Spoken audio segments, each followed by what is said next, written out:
Alright, so this is a continuation of my reading and commentary on the Proverbs. I have been in chapter 20, and I'm going to pick up again here with verse 11.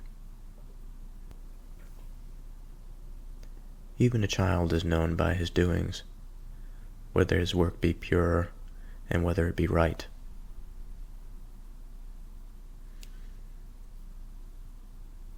So first impressions, keeping in mind that I'm starting a bit cold, so it's going to take some time to get warmed up. I think it's appropriate at this point to mention how I have been using the Proverbs thus far and how we have been conducting this commentary. I've been viewing the Proverbs as an opportunity to reflect. The Proverbs themselves can often appear vague or simplistic, other times quite declarational and directive. But I think, and I have experienced, in most cases, if not all, every proverb has this mystic quality to it, such that there is room for exploration. There is room for the self to be a part of the story, to be a part of that journey or that voyage. And so I have been imagining these proverbs sort of as a guide. They give us a prompt for which we are to paint on a blank canvas. And as long as we follow certain constraints that are offered to us by the verse, we can paint whatever we want. And we can come to understand as we please. So with that said, the first thing that comes to mind, the first thing that illuminates, is the concept of being known. Even a child is known by his doings. So although this may seem simplistic, the procedure by which we come to understand the words that are used really opens up what the verse has to offer, what the proverb has to offer. And so while we conduct ourselves day to day, surely it is a simple matter to consider if one knows another person or not. I think it is altogether different to find ourselves in the explicit realm, that of the being able to call up a purposeful, conscious reason why we consider somebody else to be known by us. And I would conjecture that even the simplest matter of knowing something is not as simple as it might seem on the surface. There are many things, there are many aspects to an object of concern or a person of concern that we are completely unaware of, some of which is not necessary to perhaps consider one to be known or to know of them. And there are many others that I think would do us well to understand about a person, that would contribute to our knowing of a person. And insofar as there are things that are relevant to knowing someone and things that are not, and it is perhaps possible to know somebody without knowing all of the relevant factors, I imagine a sort of sliding scale in terms of knowing somebody. I'm not saying anything new. We all have had the experience of knowing somebody deeper than another. But within the expression deeper, we really haven't described any sense of what it means to know somebody. Now, the mind is quite a fascinating thing. Unlike a physical object that we can hold in our hands and manipulate, hold under the light at different areas and different segments. We can feel them, we can smell it, we can measure it, we can observe it at a distance. But of the mind, it's largely hidden from us. Surely, one of the ways that we can understand it or observe it is to observe one's actions, which we will get to, since it is mentioned in the verse. We can come to understand its thoughts through communication, through language.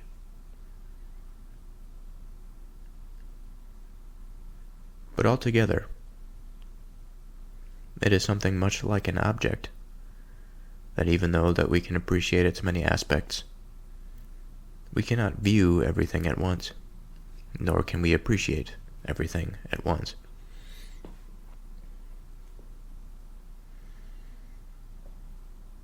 Of my own personal relationships, I think of this concept that I had brought up about depth, even among close friendships. Within a close inner circle of friends, there are friends that I consider myself to be connected to more deeply than others. Again, this is not something that necessarily says much about knowing, except that there is this vertical aspect, that, given the analogy, the deeper one goes into that cavern, the more related, the more I am aware of another person, of how they are, of who they might be,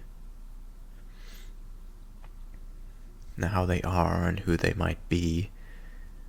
These are also interesting concepts, for to be is a fundamental concept. It's fundamental to existence, to be.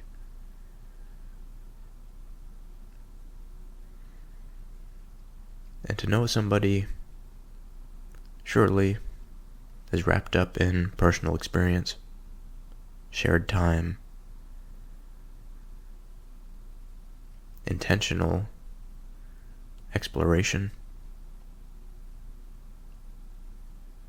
into, the linguistic domain, having conversations, asking questions, being generally interested, having things in common, things that increase that salience highway between two individuals, such that that relatedness is elevated. And when it's deepened, I think that this salience infrastructure between the two individuals becomes stronger. It becomes more known, I guess we could say. And by that we can consider the amount of information that goes into knowing somebody. And it's not just memories, but surely memories are a large part of it.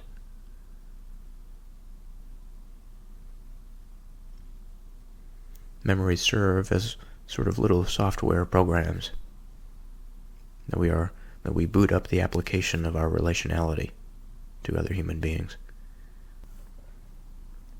There's something particularly beautiful about the thought of the self interacting with, dancing with another self, with all of the complexities and nuance that surrounds that. Of my own experience, I often find myself constantly prodded by life and by reality to pay attention to things that are meaningful.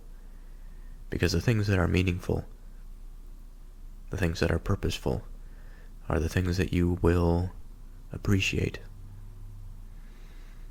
You will feel them fill you in such a way that life has meaning.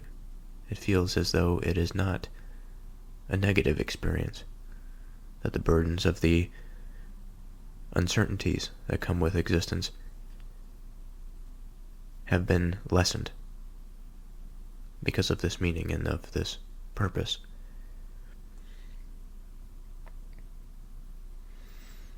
And through attention, through the directedness of the self,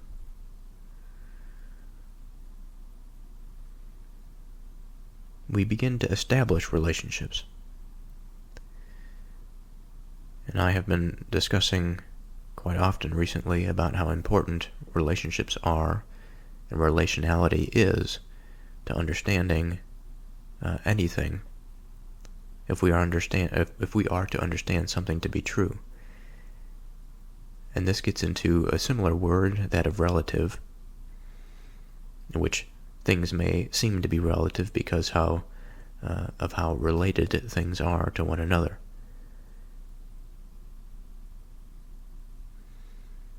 And that perhaps true standards are impossible to measure because of this interrelatedness, this relativism. But I don't believe this to be true, because among the various relations, if one zooms out, if we are to consider the inception of the word relationship, we have to go back to its Latin roots, that of the word relatio, meaning a bringing back, a reference, or a report.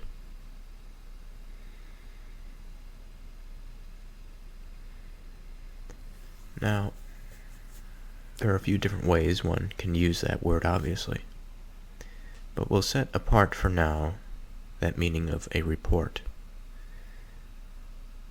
What I'm concerned with here is this bringing back and reference.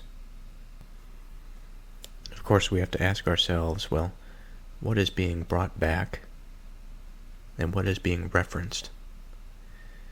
Now, there are any number of different experiences, different situations in life that we can imagine something being brought back or something being referenced. In the case of academics or academia, we can think of particular sources being referenced, and what is being done there is that there is an appeal or an account given to one's judgment such that the information that is being included is from some other source that they believe supports their cause. The source, as they have added it, they believe it to be, it can be both believed to be either true or false, but nonetheless, it is a source that can be used to develop something. In the case of an argument, you can have the relationship of different sources with one another that are put together such that something new forms out of it. You can have some emergent context there. We can have a situation in which what is brought back can be an experience or some story that is relayed by some event. But even then, we have the same sort of pattern, that there is some source or some initial point that was observed for which a person gives an account. Now, it seems to me that this description of this root, although surely it was a versatile word back then, the way we come to understand relationship is by association and by connection. Now, it's not entirely dissimilar to that of reference or to bring back something from a source. But the question is, within things that are related, what can we say of the source of that relatedness or that connectedness? what causes something to be connected to another. And we can consider physical objects just as much as we can consider connectedness among conscious beings such as ourselves. Now, within a relationship, I think it's appropriate to talk about at least two fundamental things, that of reciprocation and that of general connection, where reciprocation is and includes perhaps a degree of directedness that even among objects or among life forms, that the relationship is dependent upon their emotion, perhaps upon what one can offer somebody else. It could be found within law, in which we might have a relationship between molecules, perhaps, that is reciprocating. In particular, I think of enzyme-substrate interactions.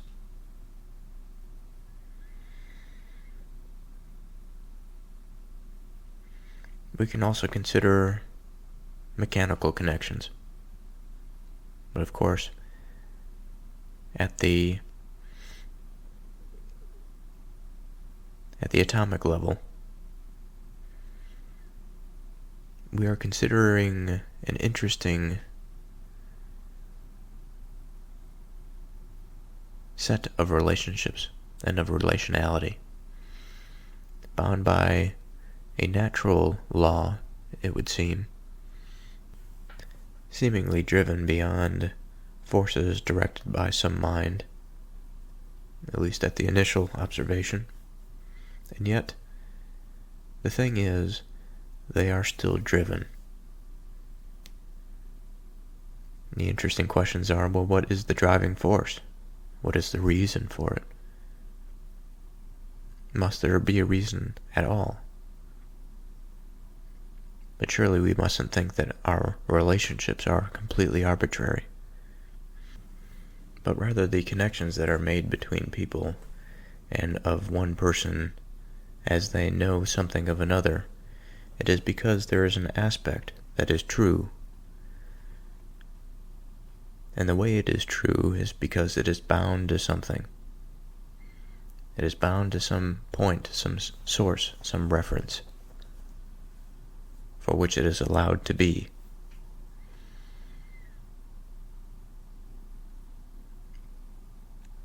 And with all of the possibilities of observation, and also within the limitations of the human mind, of our perception, of our inability to observe everything all at once, or of our inability to tap into the source of relationality itself, even a child is known by his doings. Now, there's no easy direct connection to what I was just saying there in the first part of this verse. However, as we sort of come out of this rabbit hole,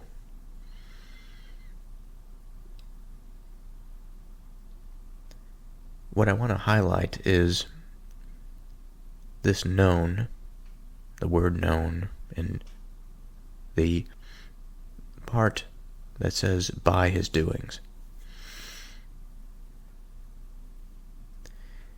And thus far we've sort of illuminated, perhaps established in some sense,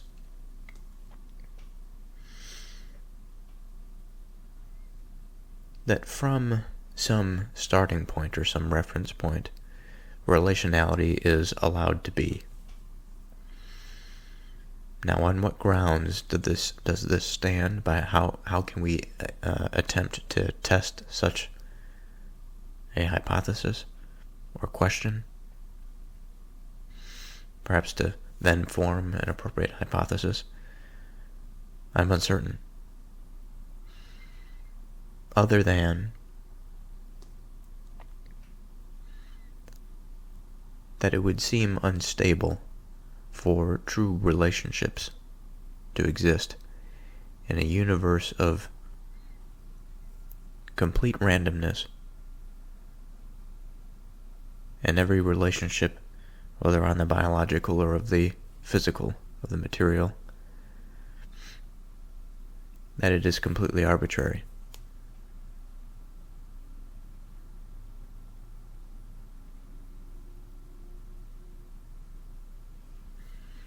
And perhaps it doesn't mean that all relationships are the same, because surely they're not.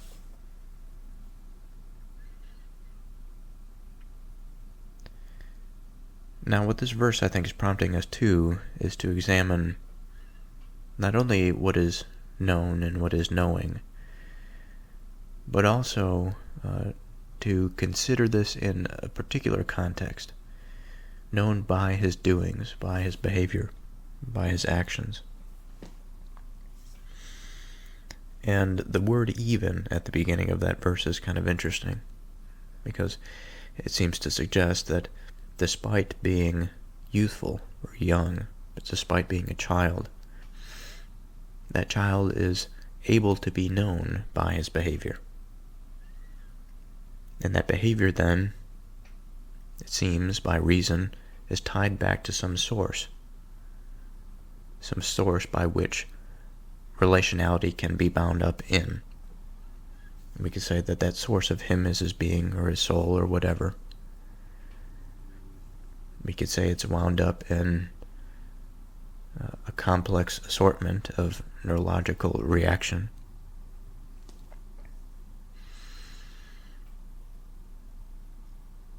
But even this, through the material exploration, I have yet to understand enough about our world to understand exactly how we can reduce something to a point that is so fundamental that we can understand why relationality exists. Other than that, relationality has been established by some directed means or purposeful pursuit. Now, another interesting thought that comes to mind is the thought that is implied here that the adult is assumed, that it is quite, it is of common understanding that the adult can be known by his doings. But the word even would suggest that there are those, and it's common enough to add the word even, that are apprehensive about understanding if a child can be known by his doings. And one has to wonder why that is. Why would the mind find itself reasoning that a child would be not able to be known by his doings? And I think the answer is because of a lack of maturity, a lack of growth. There's a certain point in life for which the adult mind, for the lack of some sophisticated explanation, seems to have a grasp and a concept of reality that is more solid than that of a child's. And because of that solidity, because of a certain degree of understanding perhaps, there is more reliability in terms of understanding an adult by their actions. Whereas a child is so fluid and so plastic that perhaps the potential for a child to be interpreted as one thing is difficult because of the rate of change that they undergo, the plasticity not only of personality but of physical form. But this verse is saying, despite all of that, there is something constant within there. And this constancy, despite the randomness, despite the change, The constancy is the thing by which we are able to rotate around that axis of truth, the constancy. That is the thing that we can come to understand and know. The latter part of this verse, whether his work be pure and whether it be right. This is an extension of, I think, this rotation around the truth, or what is known, or that constancy of self that it can exist within the human being. Or perhaps I could say the constancy of the soul. Maybe the self is a little bit too concentrated of a thing. And the reason I say that is because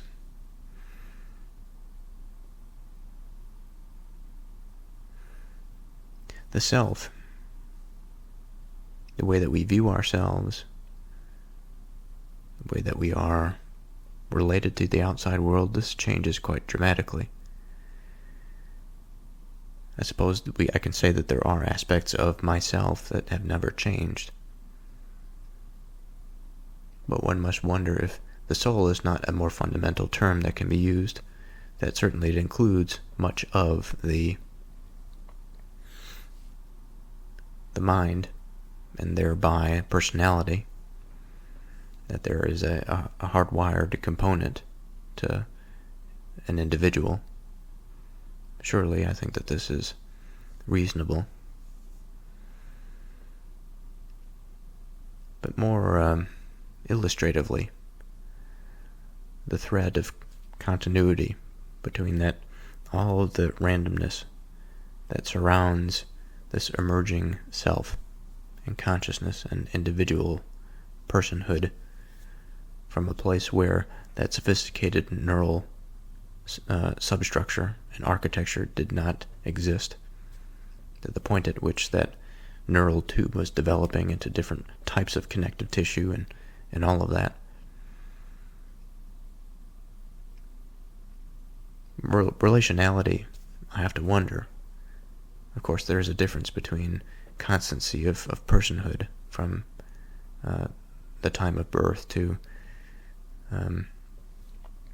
something of a constancy that transcends that of personhood to that of the relationality and the development of life in general, that of something that is coded within that genetic code. Now,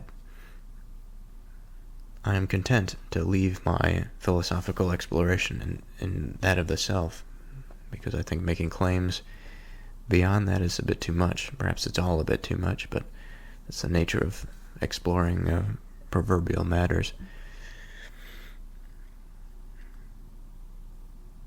But it would be quite interesting to imagine a world and a degree of understanding such that we came to understand.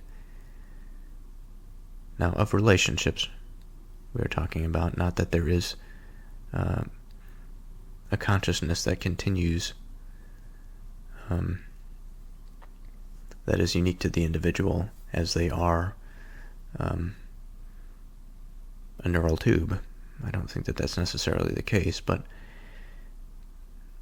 in terms of something that can be drawn that is continuous with that of the self, the experience of self, I think there's something to be said of relationality that is within the genetic hardware. And moreover from that, perhaps there are layers that can be drawn. I mean, if this is going to be an intelligible universe that is directed by something, then the very substructure has to be bound to some fundamental source. And of course we know that there is such a thing as physical law, at least as far as we can observe. Perhaps our observations limit us to understanding exactly what the law is, but we understand there to be some constancy of behavior and of interaction, even among things that are not conscious, that are purely material.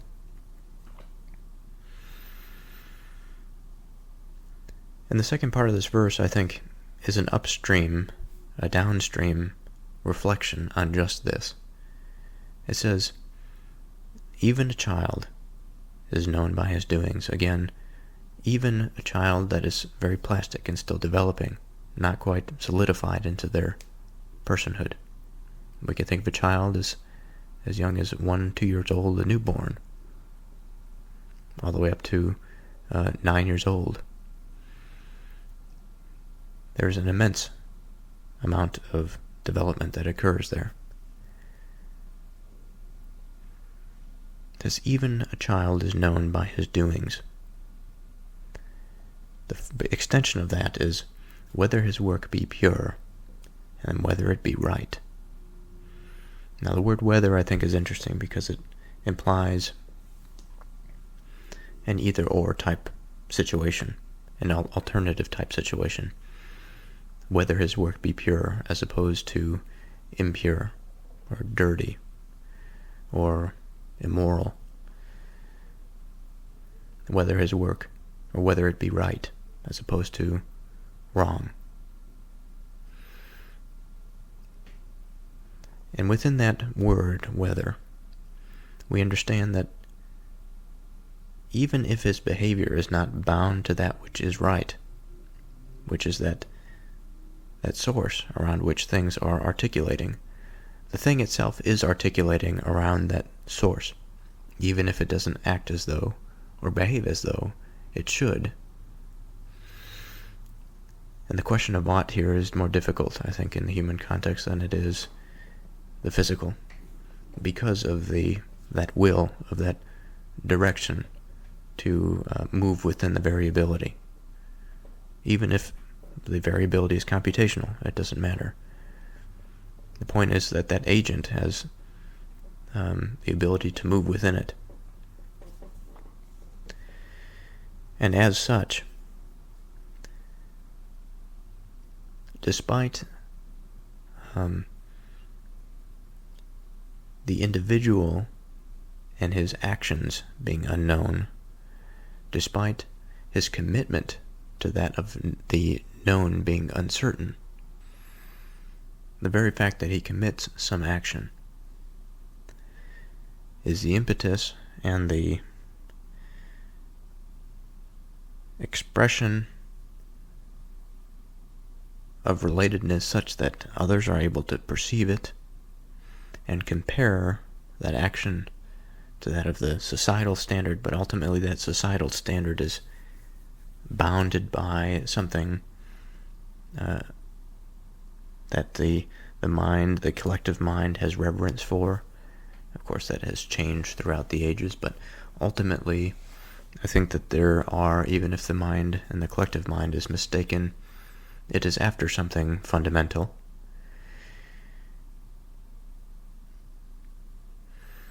And even a child is known by his doings, whether his work be pure and whether it be right. Within the complexity, here's an interesting word or expression, the moral compass, as though it's something like innate, like a compass that picks up on the natural patterns of the world, and it allows us to find our way and find our direction. That compass within is something that stays with the human being. It is not unique to the adult or the child. Again, despite the randomness, which is, I think, the fundamental point here. It's all well and good to say of this proverb that it emphasizes the importance of character development and the connection between actions and reputation. Yet, we get that. But there's something more here that we have to understand. Or perhaps there's something about that language that we have to understand at a more fundamental level. That this reputation is bound up in this network of relatedness. That network of relatedness ultimately, if one is to believe the conscious directed story, ultimately has to be plugged into that source. Whether material or man, I don't think it matters. But of the conscious agent, of course, it's more interesting to think about because of all of the ways in which it doesn't naturally follow a particular path or law, although its substructure follows certain laws. Perhaps it is the case that the mind follows certain laws, but its experience is such that it has a degree of its own agency, just like that of the directedness and purposefulness that has set all of the lesser physical interactions in motion. But I think of this matter of interrelatedness between men, among individuals, and that of the divine is something that unfolds given practice and contemplation, given perhaps less explicit rationalization, but just by the experience of life and through attending to interpersonal relations and through communication.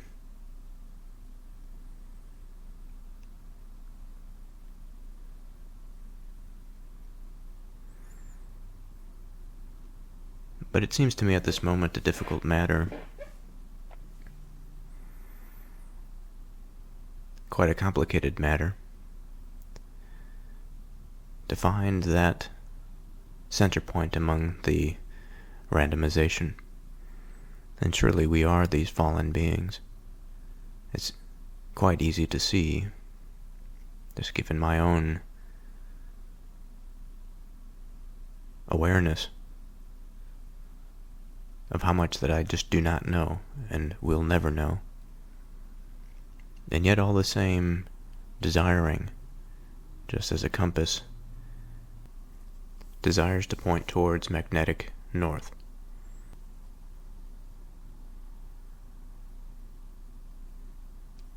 The hearing ear and the seeing eye, the Lord has made even both of them. Now this is one of those verses that on the surface seems relatively simple, and to the all too common Protestant materialism, this verse would be quite, what would you say? I don't want to use the word literal, but it would be according to material standards. So literally the ear, that hearing apparatus, and the seeing eye would be sort of in the imagination of some toddler, and the direction of God in this instance would be immediate. It would be much like a workman in a workshop putting together these things and then dropping it from his workshop down into the earth. Now, of course, this satisfies a toddler, but this ought not to satisfy an adult that goes to church. And so we should not allow ourselves to think in this way. The hearing ear and the seeing eye, the Lord has made even both of these. So we have to understand what it is that the hearing ear fulfills, because we are not concerned primarily with material things that have no meaning and no purpose behind them. We can, though, examine the material substrate. But again, that is not our purpose. The hearing ear and the seeing eye. So we can ask, first and foremost, what is the hearing ear? What purpose does it fulfill? Now this is an organ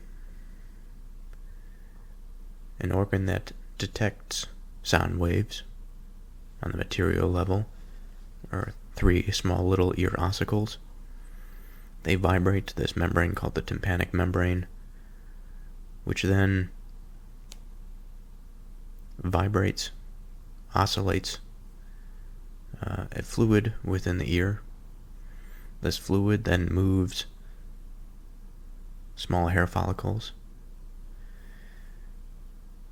The motion of these hair follicles are, or I should say the hair follicles in general, are situated in such a way that they, upon their movement, influence the polarity of a nerve cell beneath it. And given this motion, given the disturbance of the hair cell, the nerve cell is depolarized, action potential occurs, and the various neural architecture receives that information, and it is processed accordingly. It is made known to the what we might consider the mind as something separate from the brain. It is an emergent property of all of that substructure, that neural substructure. And so we have this material chain, this causal chain, and yet we've really said nothing of what the purpose is. We've sort of danced around it. Of course, the purpose of the ear, the hearing ear, is to provide the mind with information, a particular type of information, auditory information. And of man's experience, I think that we have to appreciate, or we ought to appreciate, every organ that allows us to experience the world. The hearing ear being one of those. And I think it's important also to recognize that the human being is limited in his capacity. He does not have infinite organs for him to pick up every aspect of the world and the reality that is in front of him. And as such, his mind is formed by the limited information that he is able to perceive or take in, both of the hearing ear and the seeing eye. And so in this way we have a conduit, in a sense, that is something that affords a connection between one realm and another, between that of the mind and that of the material world.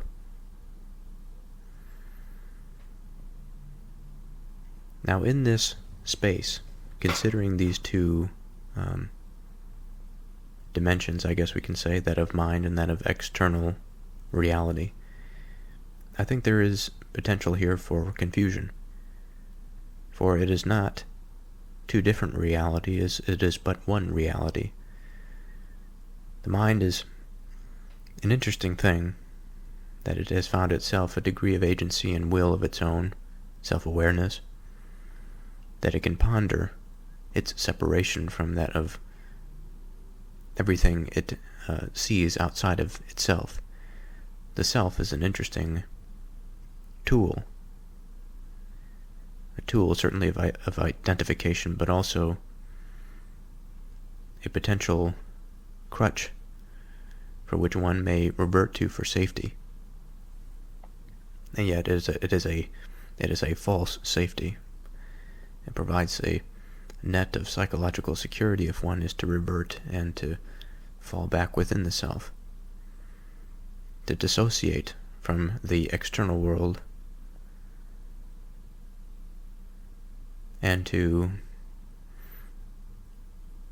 limit the retention of the information that comes in from the various organs that we possess.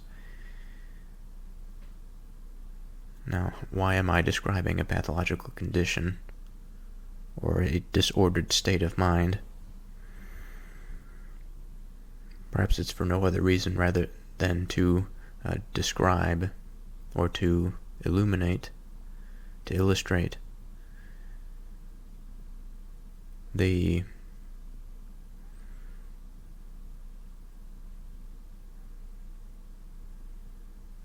suppose there's a couple directions that I can go here.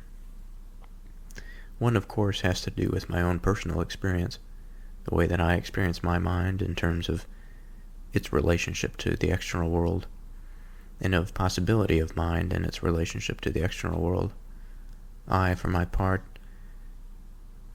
I am very much introverted because of perhaps certain experiences, and perhaps not all that traumatic, but experiences such that the reliance on the self was a useful strategy and useful tool to maintain or to run from certain events.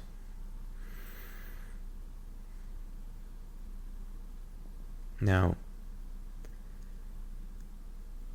for the sake of continuity and for the sake of direction,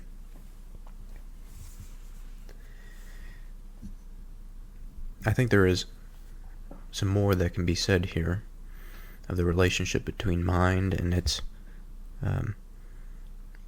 sort of form as we imagine it, and all of the information that it can take in based on the receptors that the body has, and thereby the recognition of the limitation therein of those receptors.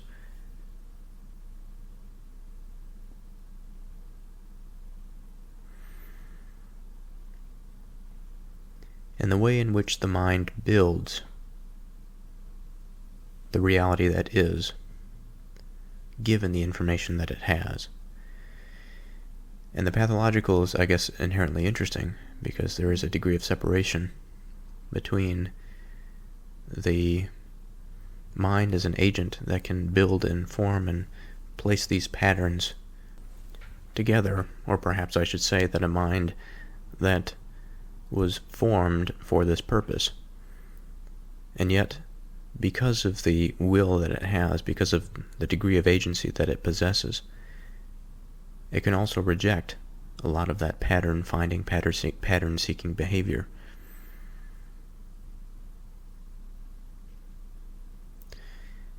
Now, in such states, I wonder here if it's appropriate even to go down that rabbit hole, but perhaps it will illuminate my point a bit farther if I do. So to be brief, if we imagine a state of dissociation, such that the mind and its attentive capacity, for which usually it is geared toward gathering information and pattern about the world so that it can properly relate itself to it.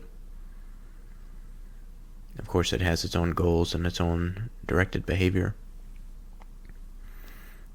But such as in the case of the internal refuge, the internal sanctuary that one may attempt to find within, as I have said, that landscape for which the information enters in, the mind wishes to rebel against it.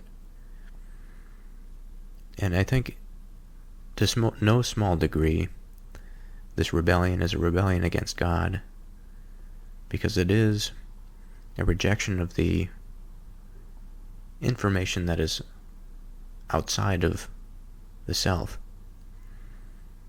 And if there is a rejection of information outside of the self, then all it has is the self. Of course, it's impossible for it only to be just the self. Information gets in. But the mind actively wishes to reject. It wishes to reject seeking patterns. It wishes only to stay with itself. It is this auto-actualization that I've mentioned in previous episodes, that the self deifies the self around which it rotates, around which it orients itself. And I suppose we can ask the symbolic question, well, why should we not deny the ear, the hearing ear, and the seeing eye? Well, the next verse, I think, touches on that, and although the answers may seem obvious,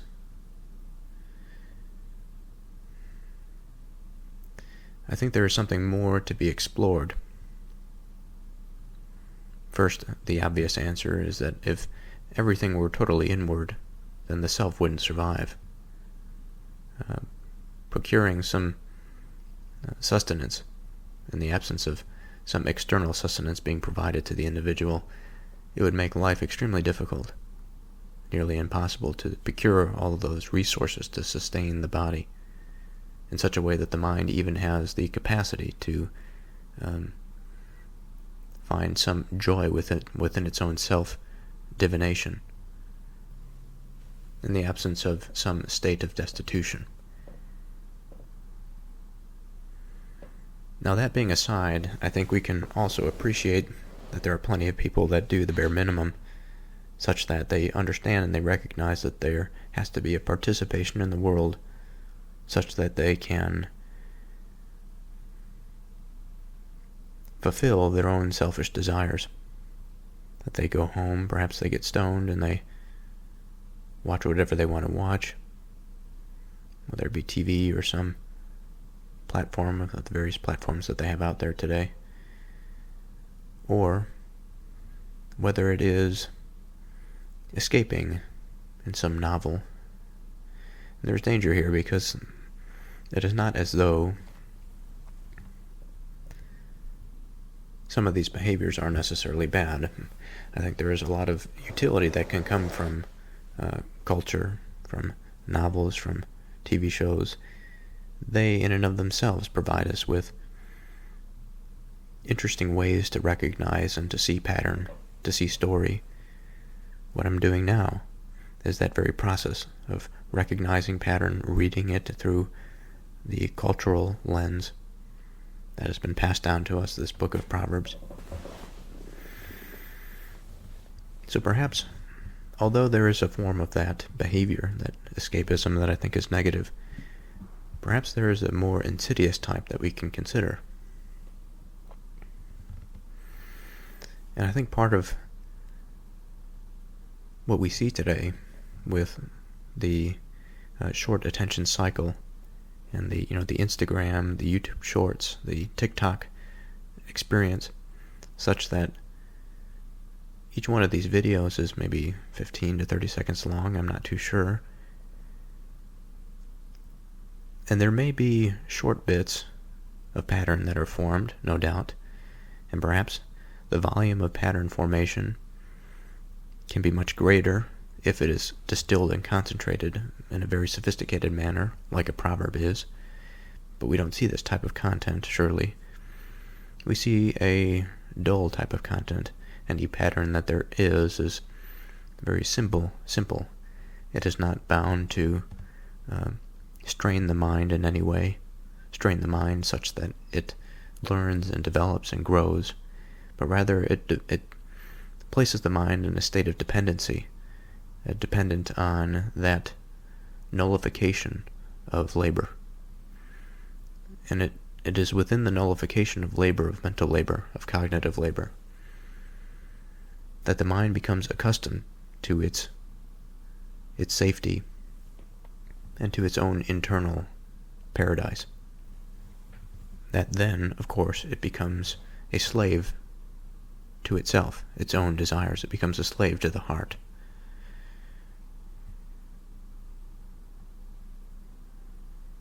The hearing ear and the seeing eye, the Lord has made even both of them. So, okay, we have explored this pathological realm to a degree. We have explored some of the contemporary ways in which we find this pathology, and I'll have to admit, I myself find it difficult to put the tablet down and to step away from YouTube is my sort of drug of choice. And although some of it is quite educational, I think the volume of it and also the poor decisions at times lead to a degree of this addiction. and I would like nothing better than to break free of it. And of course it begs the question, then what do we do with the hearing ear and the seeing eye? Can we not adjust our behavior such that the information that we consume, even if it be digital, be sophisticated enough to allow this growth to occur? The answer is perhaps, who knows? That's not necessarily the point. I think the point is within the question that I had asked. What should we do with the hearing ear and the seeing eye? The second half of this verse is particularly telling. The Lord has made even both of them. A relatively simple expression. The Lord has made even both of them.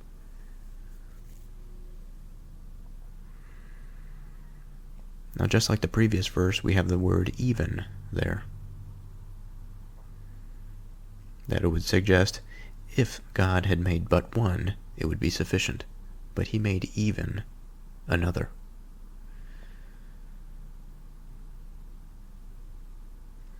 And I think what this is prompting us to consider is the sanctity and importance of each one of these organs of experience. Organs that allows us, again, it's the conduit that allows us to experience the world. Each one of these is sacred.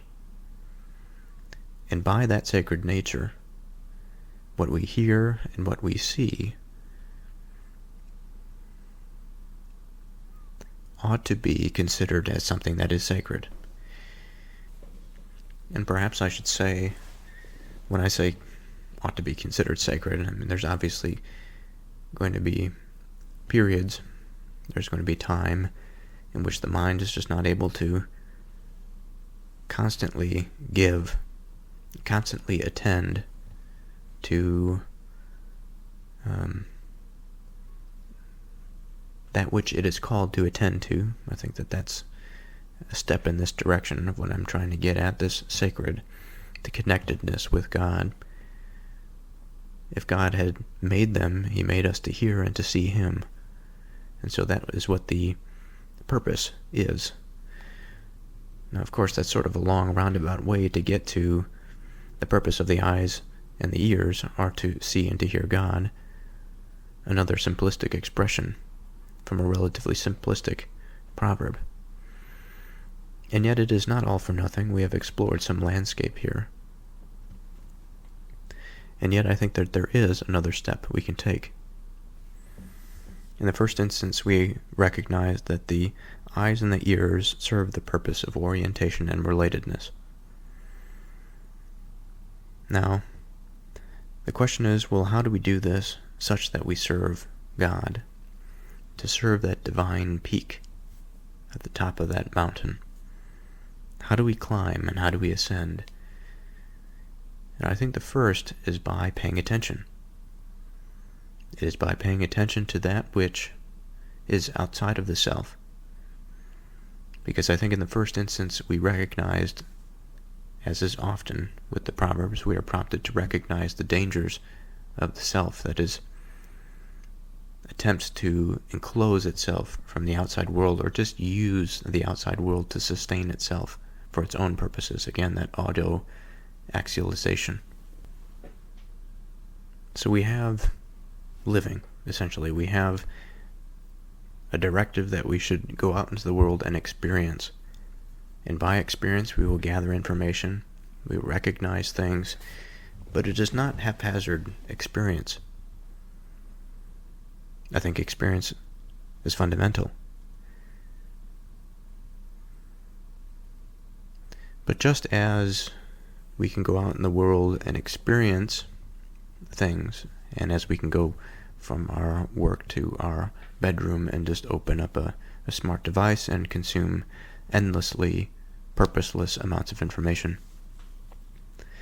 I think we can likewise go out into the world and engage in purposeless, superficial, vain experiences or behaviors. And so there has to be a level beyond just experience. It's experience plus something.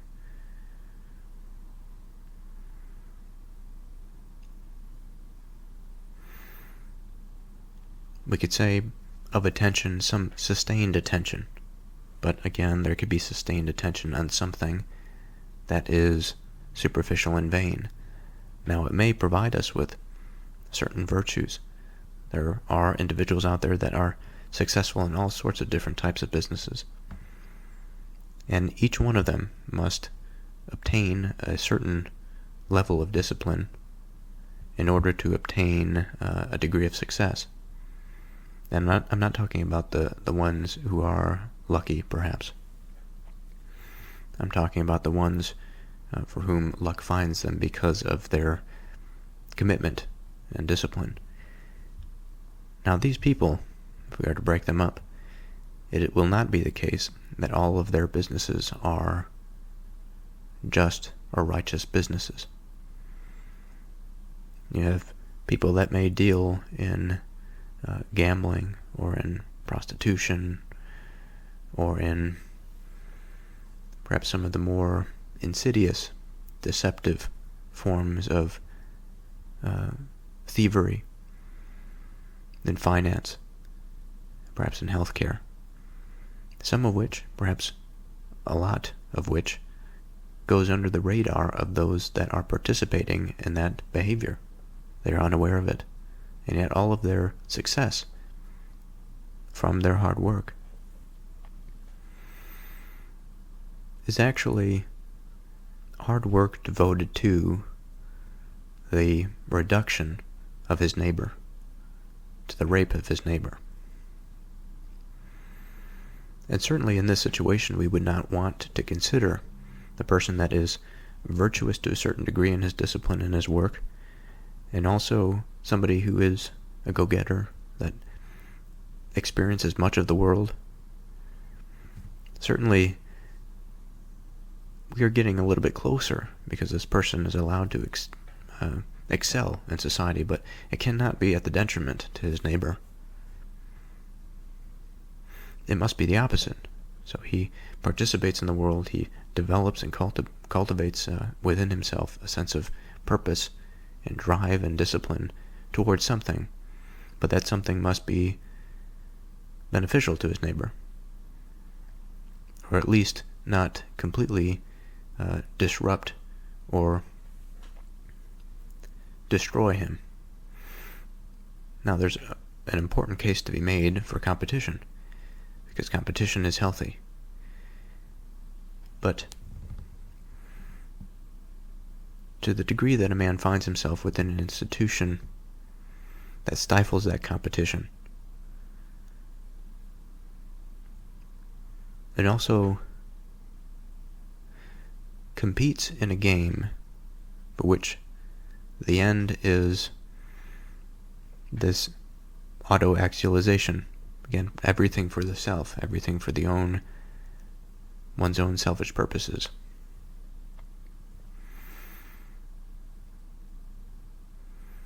Then the society, the culture, the people,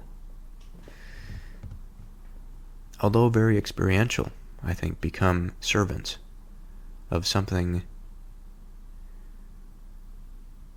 simple, servants of something unjust, amoral. They become servants to, and they create an idol that is certainly false. What they choose to attend to, what they choose to divinize, is well beneath the true divinity.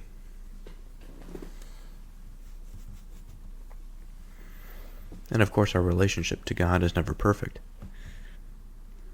But that doesn't mean that we should stop trying. So, we have a situation now in which we can say that these are good qualities to have, but they are not sufficient because they can still lead down a negative path. We have discipline, we have purposefulness, which goes along with this discipline and attention that cultivates some skill.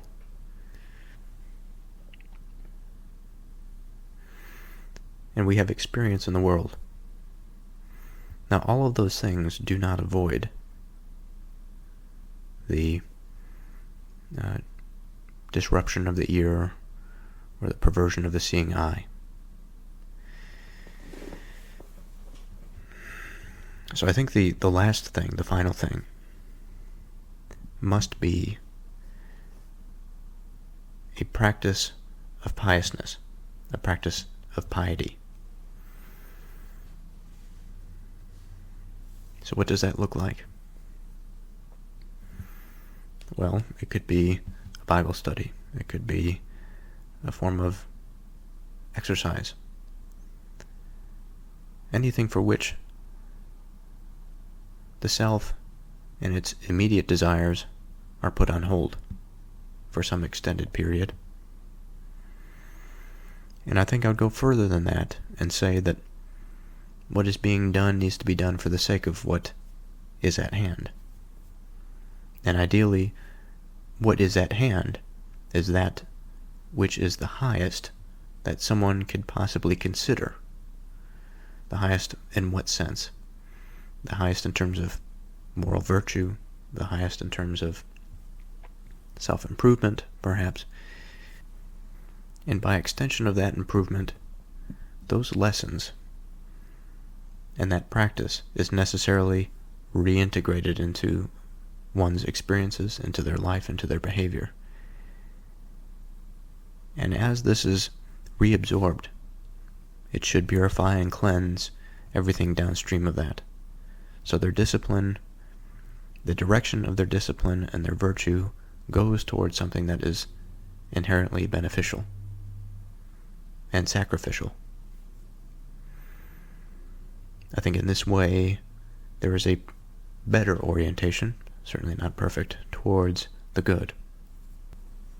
For I think we must remember that this verse is suggesting that the ears and the eyes that we hear, or that we have, are organs of perception, such that, or organs leading to perception, organs of facilitation, such that the mind, with its own capacity to experience that heavenly sphere, heavenly dimension, have been placed there for a reason, for a purpose, and that purpose is to see the highest point.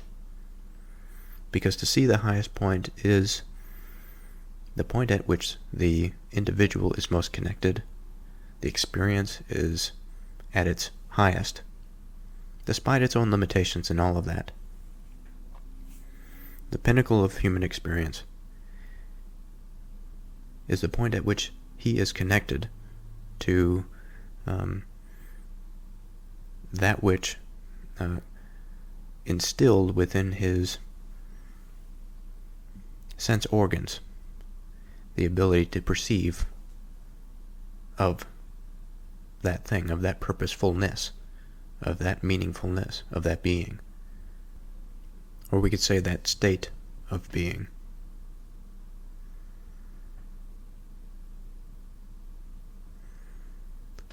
Love not sleep, lest you come to poverty. Open your eyes, and you shall be satisfied with bread.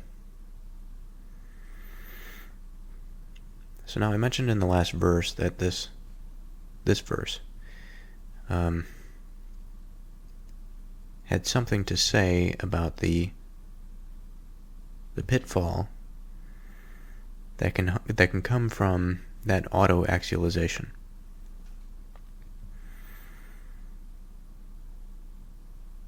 And so, quite early on here, it says, "Love not sleep, lest you come to poverty."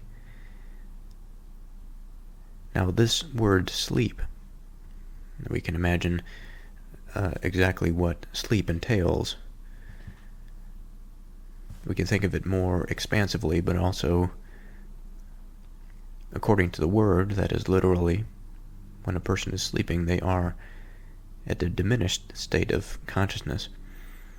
We hardly remember, we don't have much of an agency or will when we're sleeping. Perhaps there are certain surreal dreams that we can find ourselves in that allows for a degree of our autonomy, but this sort of stuff is rare, and if it happens, it's rarely remembered the morning after.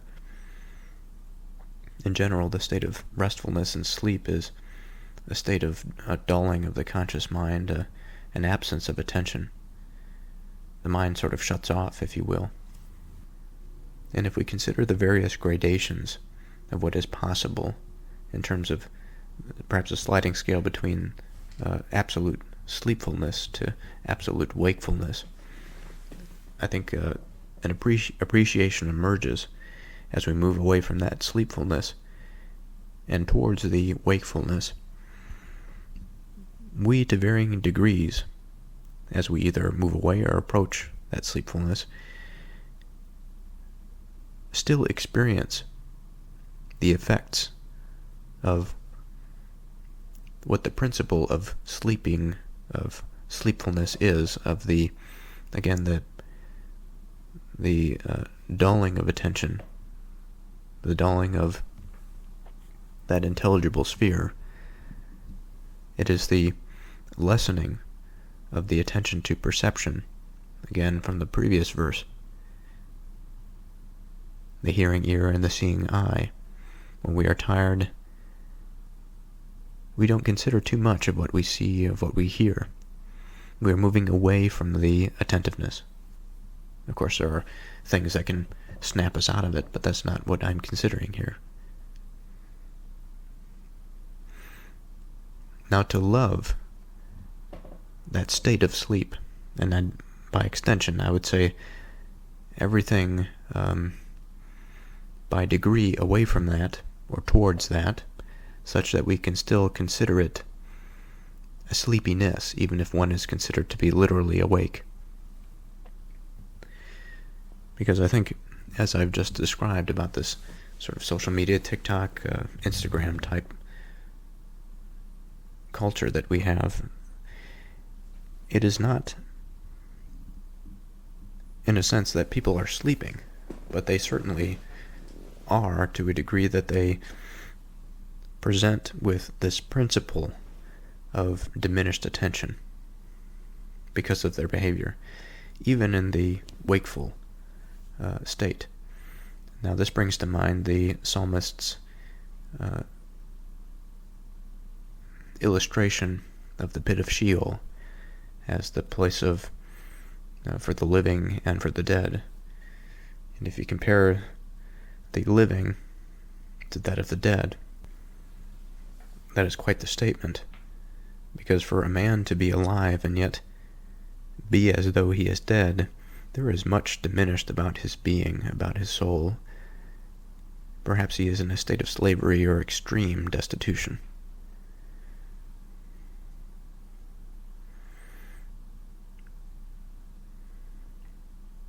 Now the same is said, I think, here. I think we could just as easily say, "Go not to the pit," referring to the pit of Sheol, lest you come to poverty.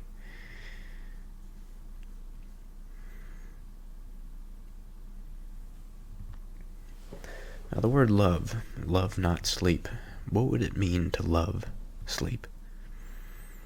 Now this might be a difficult undertaking, because the word love is much like the word Lord. It is expansive. It has a very strong binding quality to it, but I think that is part of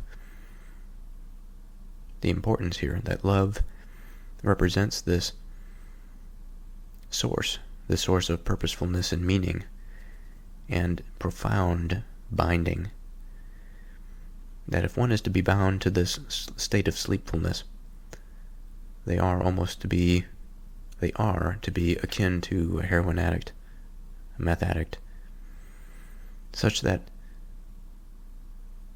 what they love is what they attend to, what they attend to is what they serve. If they love sleep, they serve that state of mind, that state of being. Of course, if one is going to be bound to a state of inattentiveness, nothing is going to get done, and poverty will quickly follow from that. Poverty of mind, poverty of material circumstance, poverty of relation. The second part of the verse, "Open your eyes, and you shall be satisfied with bread." Now, staying with the analogy of sleep, open your eyes and you shall be satisfied with bread.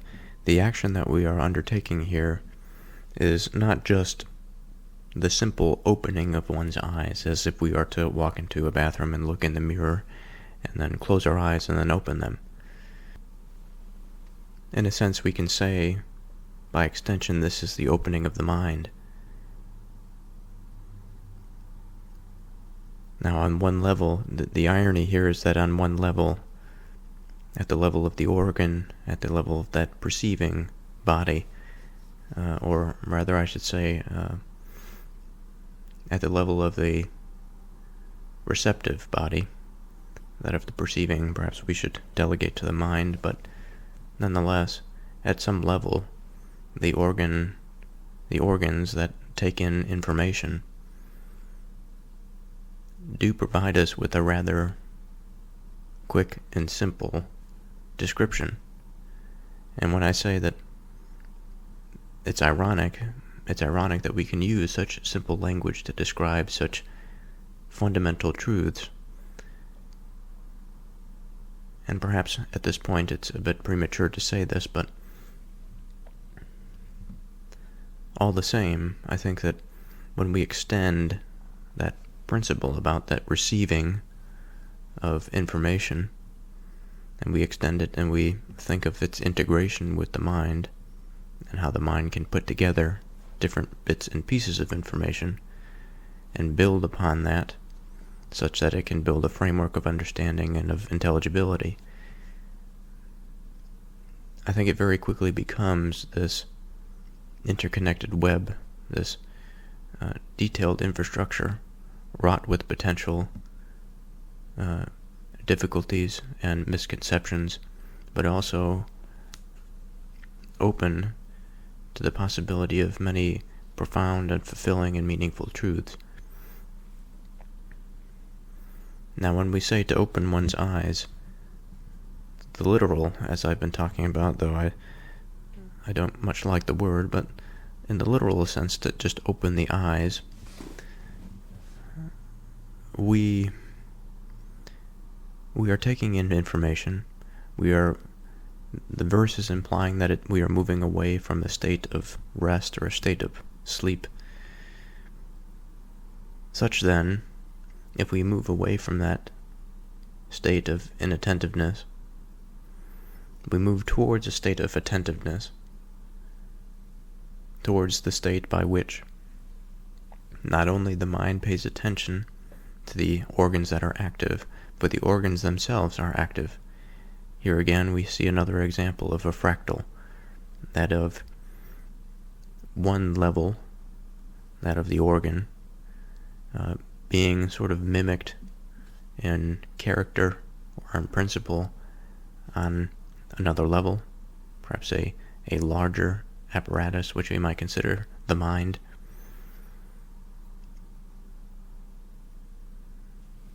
And to this point I have been bringing into the imaginative landscape the Russian doll, in which the smallest doll is the same in form to the rest of the dolls that it lies within. The only difference is that the dolls,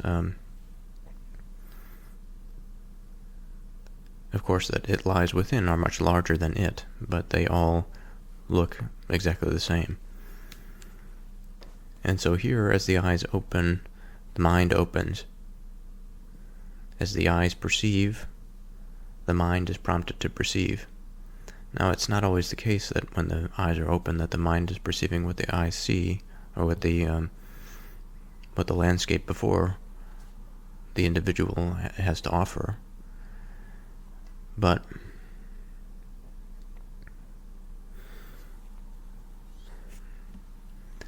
staying consistent with the context here of the verse,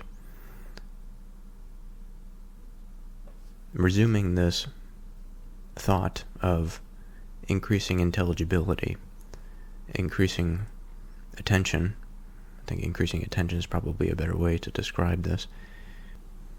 I think as we begin to pay attention, the easier it is to recognize patterns within the environment, the easier it is to integrate and perceive bits of information. There's a heightened awareness from the standpoint of the organs, but also a heightened industrial capacity of the mind. I think of this big factory within it that has many different gas engines and large turbines that are just sort of are active to produce thought, to produce behavior, action, desire. So we have before us illustrated a particular condition of man, that is, a man that is turned on, that he is receptive, and perhaps that he is also expressive. But what we need to add to this equation is, and you shall be satisfied with bread. Now, I don't think that this implies a negative sense, like the World Economic Forum sense, you shall own nothing and be happy. I think there's a similarity here, but in the case of the World Economic Forum, the principle is used as a cudgel. It is used to deceive, such that the tyrant can subdue and subject the people beneath him. In this case, however, we are considering a more totalizing principle, that this bread, it is certainly not something that is at the pinnacle of culinary delight or desire. However, it is something that is likely to be of abundance. Now, insofar as there is something that's abundant, and also within its abundance it does offer a degree of sustainability, I don't think we need to get into the arguments about the particulars of health, because we can apply this to any old analogy. We could say, well, bread alone is not good to satisfy the desires of the body. It needs meats and this sort of thing. Okay, fine. If we use the meats analogy, we can say of meats, not particularly good meats, perhaps meats that aren't cooked all that well, are unflavored or are unaccompanied, whatever. By extension, if we sort of move ourselves above and out of the clouds of these analogies and find some unifying principle, I think that the base, or that substance by which one can always fall back on, or that they can rely on it, although it is not necessarily all that desirable.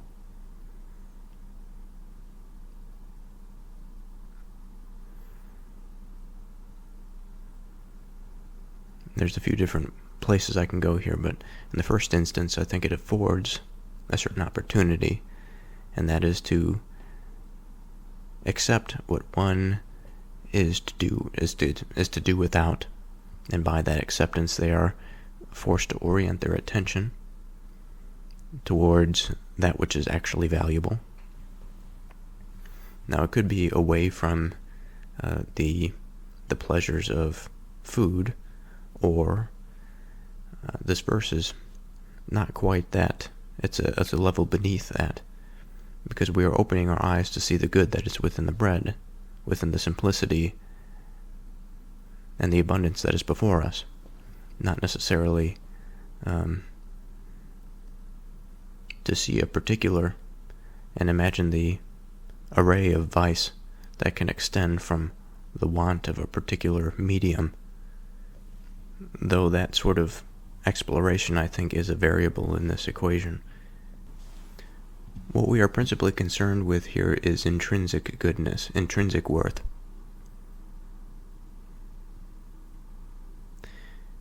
By extension, since I mentioned the various, the possibility that any particular medium, and by medium I mean whether it's food, whether it's entertainment, whether it is labor, there are all sorts of different mediums or modalities of life that man can find himself ensconced within vice. And if we take just the food example, and we take the contemporary experience, that we can go to the grocery store and for relatively cheap we can buy a massive amount of cookies, or we could spend that money for something else that's a little bit healthier. It doesn't necessarily have to be bread, because of course bread in this analogy is a symbol, just like the eyes or sleep. These are symbols for larger things. And bread is the symbol for health. It is the symbol for health and also simplicity.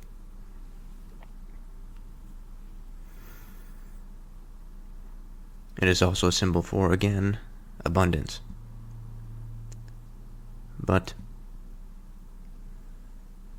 there's something else other than just the abundance of bread, making it sort of the low-hanging fruit of sustainable food.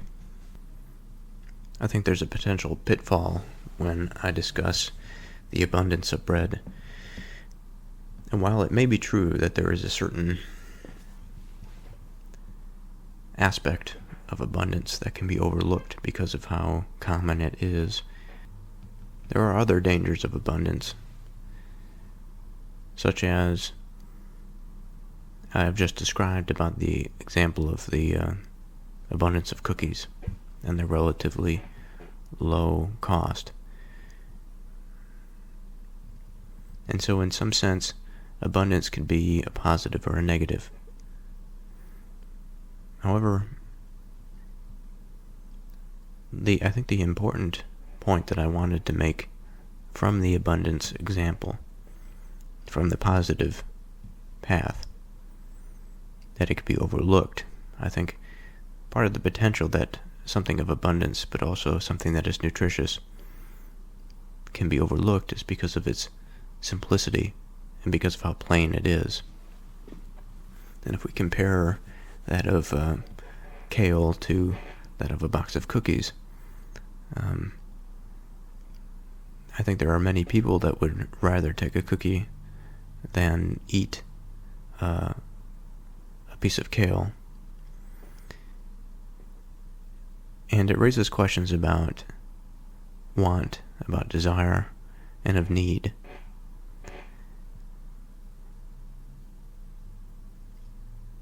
And if the opening of our eyes is the increase of our attention, the orientation of that attention is important, which I think the second half of this verse is prompting us to consider.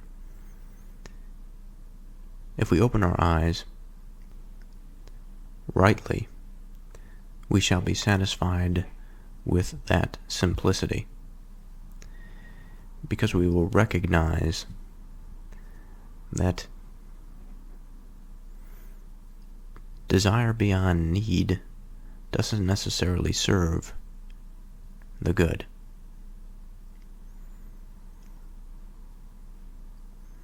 Now, why is that the case? So what is need? It is to require something because it is essential or very important. Now, before the onset of anxiety that is caused by the potential thought of reality being this relativistic nightmare, I think cooler heads must prevail. and what is important to us.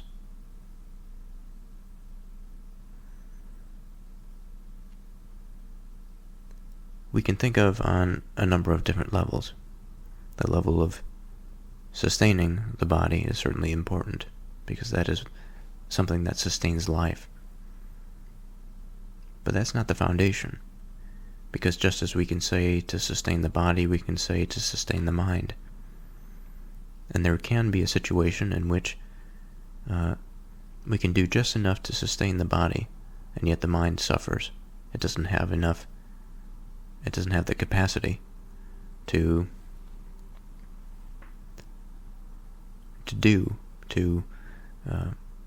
consider, to think, to properly attend.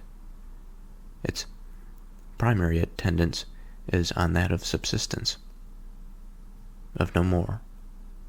And of being on a subsistence diet, I think of the Cultural Revolution in China, in which the citizens were given a subsistence diet that was well below actual subsistence, but it was mandated by the state that they would have a certain weight given to them of rice and of cooking oil and all that sort of thing.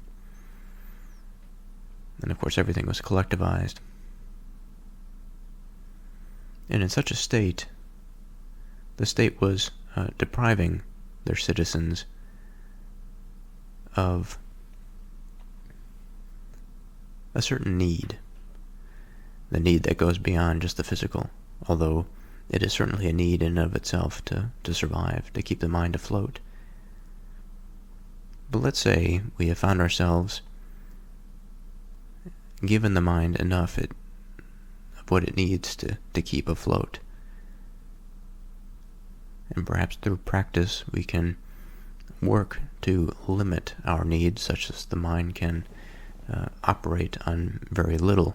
I think there's perhaps some virtue in that.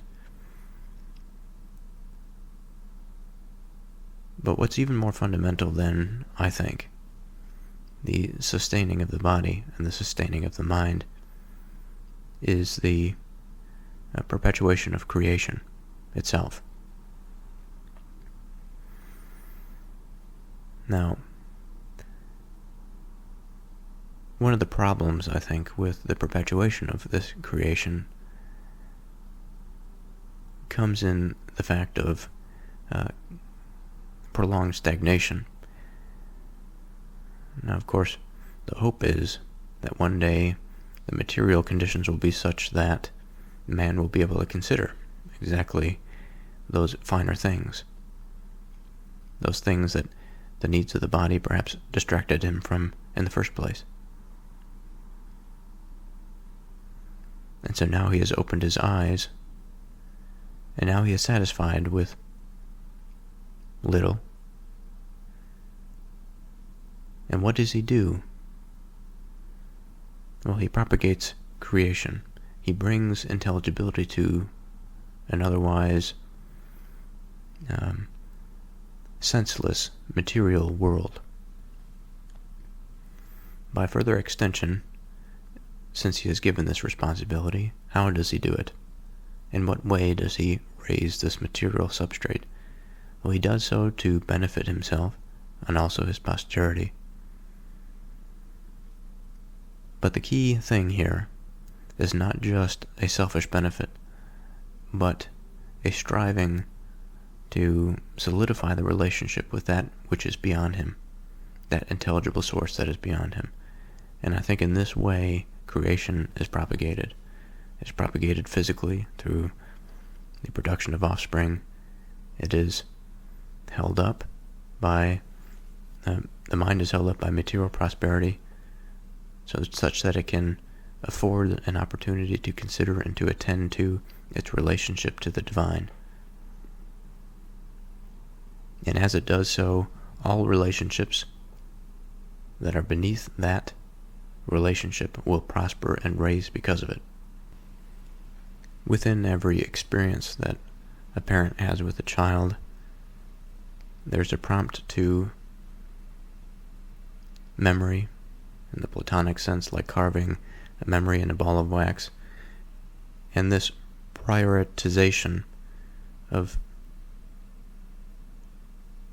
future consideration based on the experience that is had, such that the relationship, the positives that came from that experience that enhanced the paternal relationship, those principles are taken and placed within that mind, that generating apparatus. And what is generated is a series, or a pattern, or an image, an illustration, whatever, that can then be regurgitated back out into the world, such that now when a new interaction occurs between a father and a son, or a father and a child, whatever,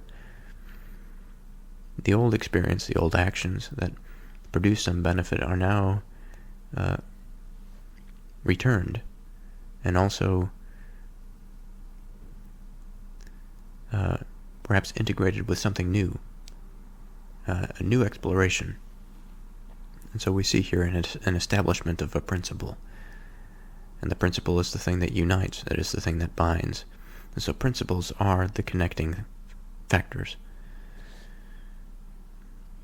And principles are not as wishy-washy as that of saying something, as I have said, about this, the satisfaction of the need of man to serve the divine.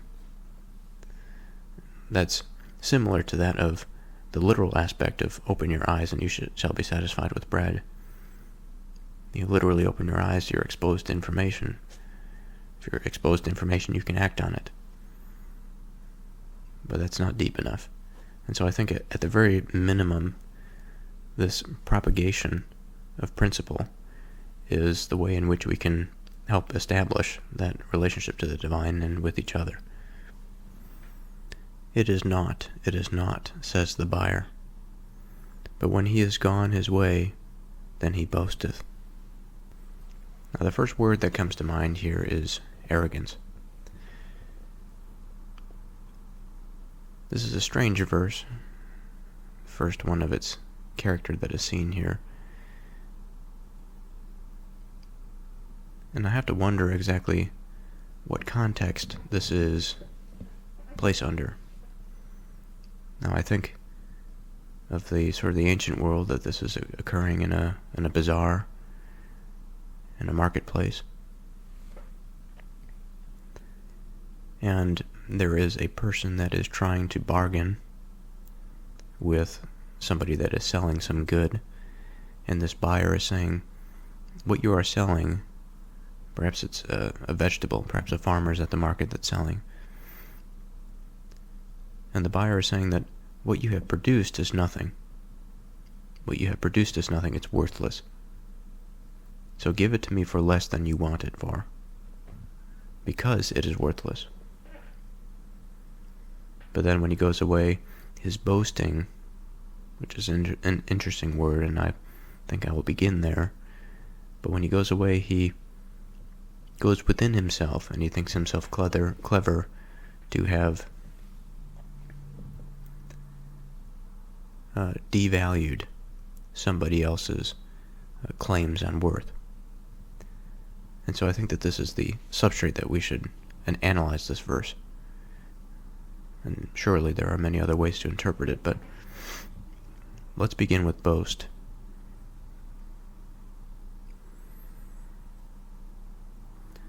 Now the word boast is thought to have originated from the Proto-Germanic word bausuz, or bausuz, which means inflated, swollen, puffed up, proud, arrogant, bad. The word boast, as we know it to be spelled, first appeared in the English language in the 14th century, and it was initially spelled bosten, B-O-S-T-E-N. It is thought to have been borrowed from the Anglo-Norman word bost, B-O-S-T, which also meant to boast or to brag. And of course, over time, it has come to mean things like to make an excessive claim about one's achievements or abilities, to be excessively proud or arrogant, to make a loud or threatening noise.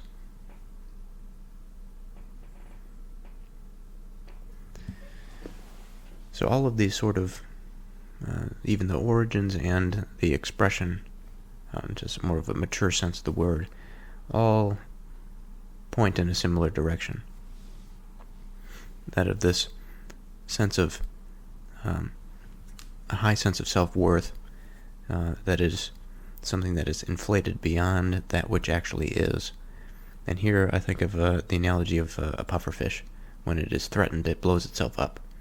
And what it is blowing itself up with is nothing. There's nothing in there that warrants it to be thought of as dangerous as the size to which it now is. For what it has inflated itself with is just water. It's not material. It's not muscle that can threaten whatever threatens it. And in the like manner, I think just like the pufferfish and that environmental, biological, ecological example, we can apply that to the mind, the self, the ego. The self can be inflated to such a degree that it seems imposing, that it seems to understand worth more than it actually does, as in the case of this verse. But in reality, their sense and their understanding of worth is much smaller than they have put forth. And so what does this mean? Well, I think in the first instance that what we see here is a person placing an absolute claim on value. Now this may be strange, but it is a new day today. Rather strange place to stop a recording, that prior segment there, but nonetheless, here we are. And so I am trying to determine exactly why it was that I believed that this person that is doing the boasting has placed an absolute claim on value. I think where my mind was going was towards some exploration of this auto-axialization, the self-divination, such that what is valuable is produced within the self for the own self, for one's own selfish purposes. That there is, if there is a degree of, if there's a pattern that's recognized outside of the self, it is only to serve the self and some grand purpose and some outright value that is outside of the self, that is not grounded within culture, or is not, we'll say not grounded in culture. Something outside of culture, although grounded within culture, it may be seen within culture, perhaps. This type of view, I think, leads one to more easily perform the type of behavior that we see here. That all is not, or it is not. And then once he goes away, he thinks himself that the seller was a fool for listening to him. And certainly the case may be that this individual may believe in a purposeful direction outside of the self that may govern value, but he still considers himself to be above that external governance. Now, an important question here is, well, how do we understand that there is some external governance structure at all, in the very least in the first place? And how can this sort of thing be managed? How can it be heard within the context of a business transaction?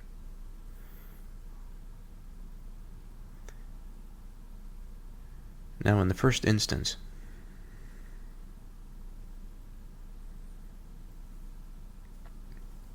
if we approach something of value, a value in and of itself as a word is strange. It's sort of a mystical word because it holds a lot, and yet its expressions out in the world seem to vary quite a bit.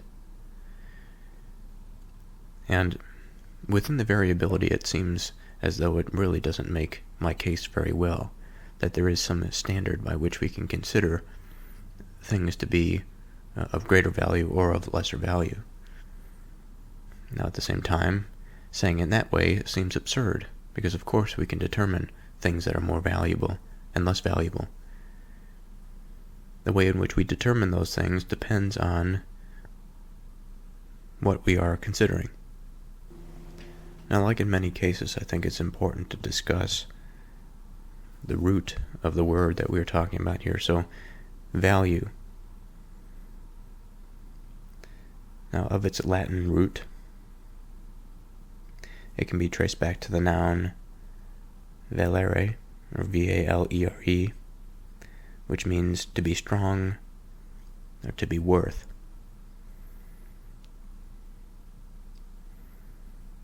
So, the original sense was related to strength, health, and worth.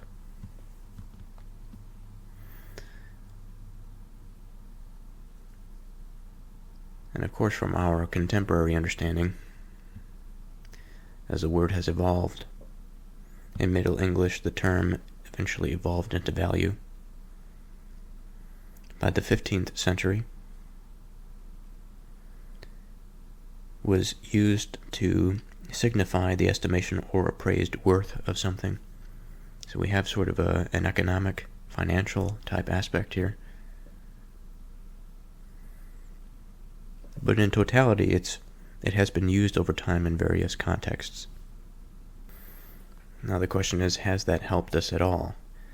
Worth seems like an extension of the word value. Strength and health, perhaps. These two words can help us understand a little bit about what we value, because within strength and health there is some direction. We see some positive, that of a state of desire, a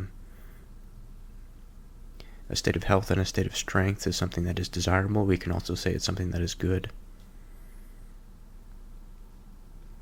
Now, of worth, we sort of find ourselves in a bit of a circular battle, because part of the etymological consideration behind worth is what is valuable. But by the same token, we see the word significant or important. Again, as the word has evolved, we've introduced the financial aspect to it, but in terms of things that are important or significant, these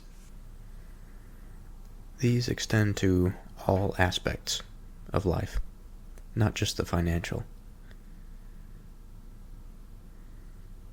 And so we ask the further question, or perhaps we return to the first question. How do we determine that which is good, that has strength, that has health? How do we determine things that are important? And by extension, how exactly do we filter in the financial aspect? The subtle mediums that we use to exchange goods or services, that allows us to establish a relationship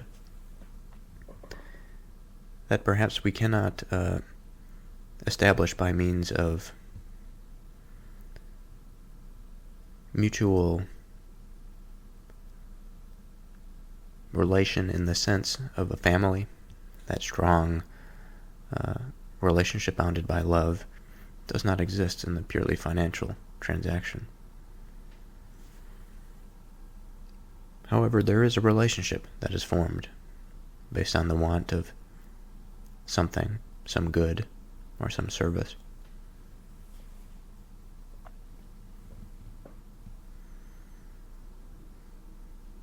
And so what can we say of matters that are important or that have some worth or value? We can say, well, perhaps they're arbitrary. Perhaps the money that we pay for a particular object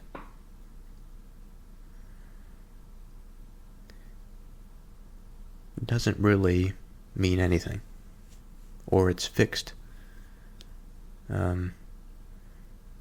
because the seller is in a particular position to fix the price at that cost. Well, it's arbitrary until we introduce many different nodes into that network, into that relational network. When we introduce multiple sellers into the equation, now we may have one individual that sells similar objects. Some may be more expensive. Some may be less expensive. Some may differ in terms of variety and yet be of the same kind. And within the variety, there is all sorts of different price fluctuations therein as well. And all of a sudden the boastful, when faced with all of the options, perhaps has a more difficult time at finding his prey, perhaps. I'm thinking in multiple different directions here, and I'm not exactly sure which one I should take, because we can imagine a scenario in which our hypothetical self-interested buyer heads to the marketplace in which there is much variety. They're selling all sorts of different products, and of similar products, there are many different vendors that are selling them. And let's say he goes to the cheapest one. So now his goal is not so much to get a better deal, because he believes, and he surely has the right to believe, that something is or should be less expensive than it is, than a particular seller is selling it for. But of course we understand that his boastfulness removes him from innocence, in the sense that he has exposed his behavior to that want and that pursuit of the chase, rather than towards the absolute value. And that chase is just a rhetorical sophist's experiment to see if he can buy something for cheaper. Of course, everybody wants to pay less for their goods. But I think any honest discussion, especially in one of an old marketplace, in which you're directly dealing with the people that have made the items, I think a prudent discussion is worthwhile. Talking to the vendor about their product, what they have done to make it. There are many things that go into that type of consideration. Less so in the modern world, it's much more complicated, but nonetheless, I think it serves as a good beginning point to examine worth and value. So again, this person is propositioning the vendor that is offering an item at the lowest price. At what point can we say that something is bought for less than its value? How can we determine that?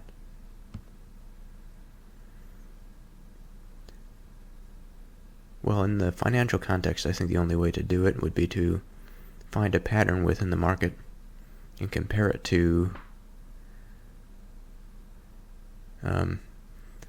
other goods and services that are sold of a like manner, and also compare it to the labor, the effort, the time, all the sort of variables that go into the production process.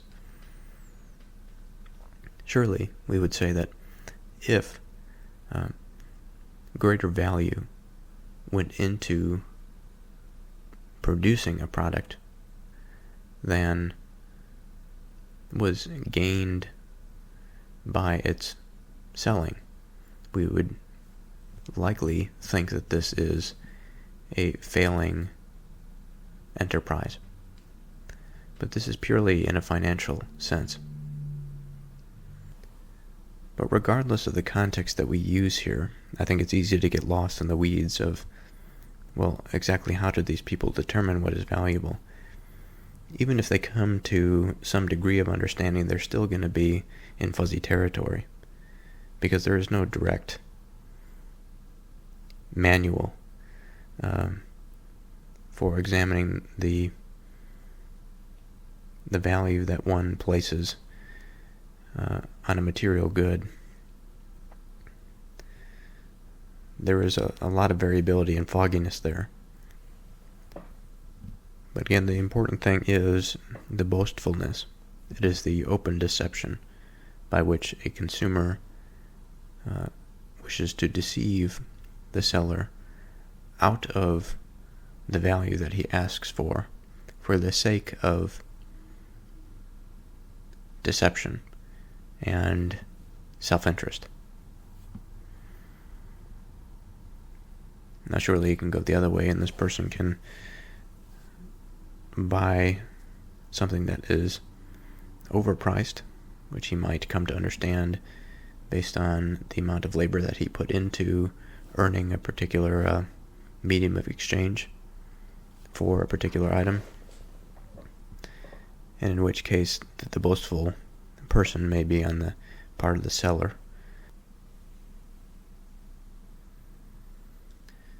There is gold and a multitude of rubies, but the lips of knowledge are a precious jewel.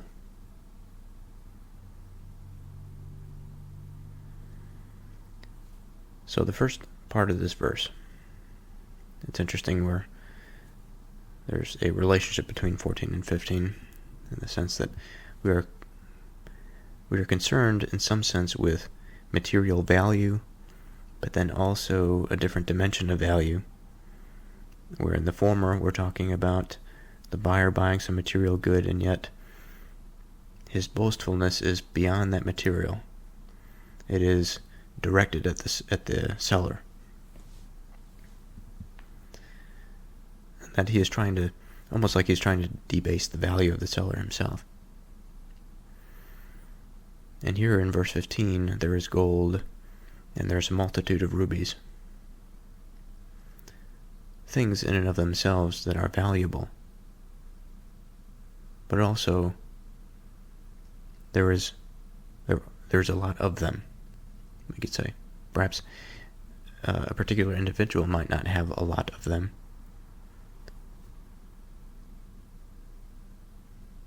And perhaps,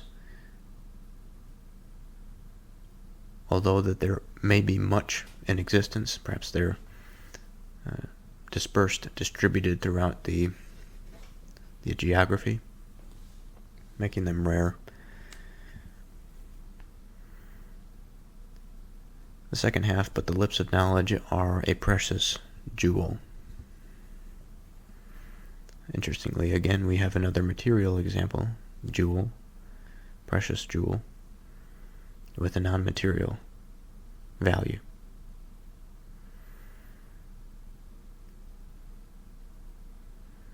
Almost an inverse, because here we are saying that the material, that of the gold and of the rubies,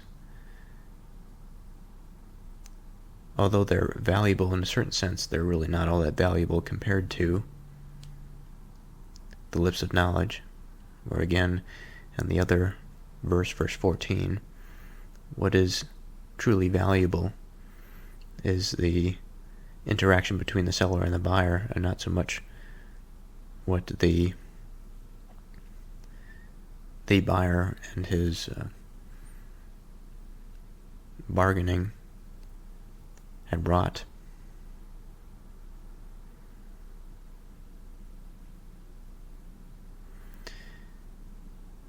So this is really a sphere of value that we are considering here. And it's prompting these verses are prompting us, I think, to consider the difference between material value and that of heavenly value, perhaps. Heavenly in the sense that knowledge is something that is immaterial, that boastfulness is immaterial, and that entire line of behavior from the incessant bargaining to that of the self gratification, that pride at getting one's way, at setting the standard by which somebody else has to submit themselves to.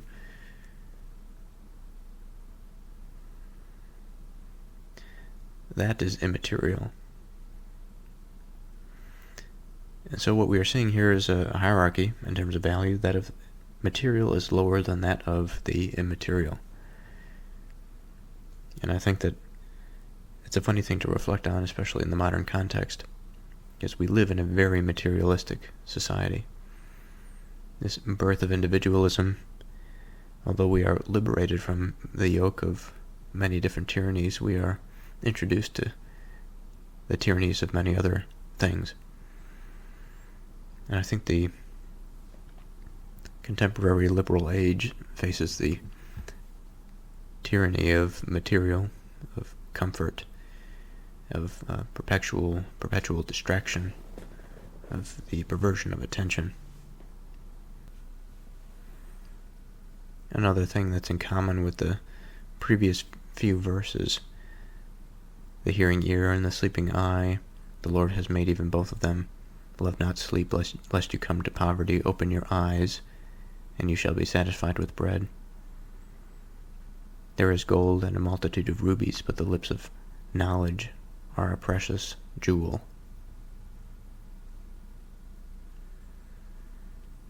Again, it is orientation. It is showing us the plane upon which, or the playing field of value. Then it is splicing up that value, saying there's a difference between this type and this type, the material and the immaterial.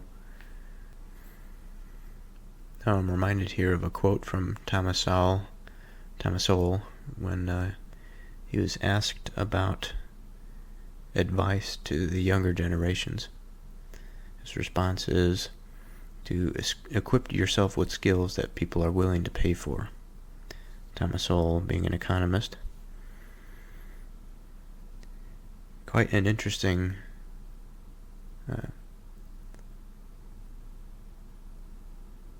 quote to reflect on, given this verse. And surely it's common sense, but the equipping of oneself of skills is surely this acquisition of knowledge, of understanding.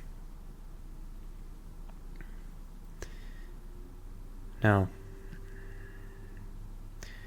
the strange thing about our world, the strange thing about money,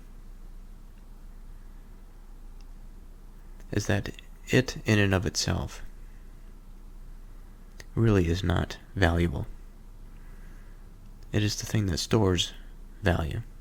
Insofar as it is valuable, it is because of its purpose, that it stores value. It's that medium of exchange.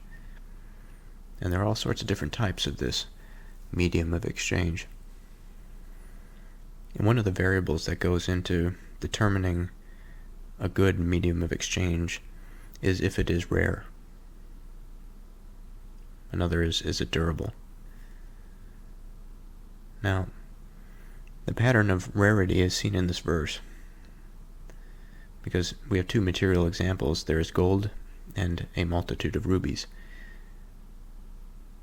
But the lips of knowledge are a precious jewel, a jewel being another material object, but much more rare than that of gold or rubies. Of course, this is they're drawing an analogy here between the lips of knowledge, which is immaterial, implying that the lips of knowledge is much more rare than that of gold and rubies. And as such, if we are to sort of try and find out where the value is, sort of almost like a ghost or a spirit that is walking among us,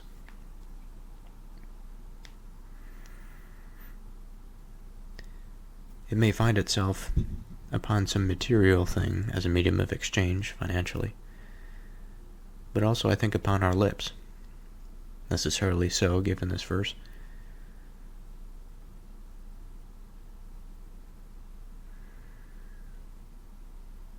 And my mind goes towards thinking, well, in this sense, then, it is like the lips of knowledge are another medium of exchange, and yet this medium of exchange is immaterial, and one has to wonder if there is any possibility by which a society can be oriented around something, a medium of exchange that is immaterial and yet has immense value, like the propagation of knowledge, for example.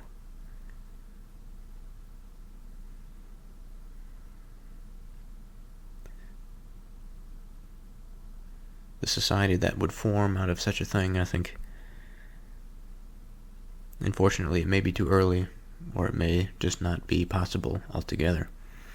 Because immediately I think of a communal society, I think of a society in which everything is just sort of bartered, and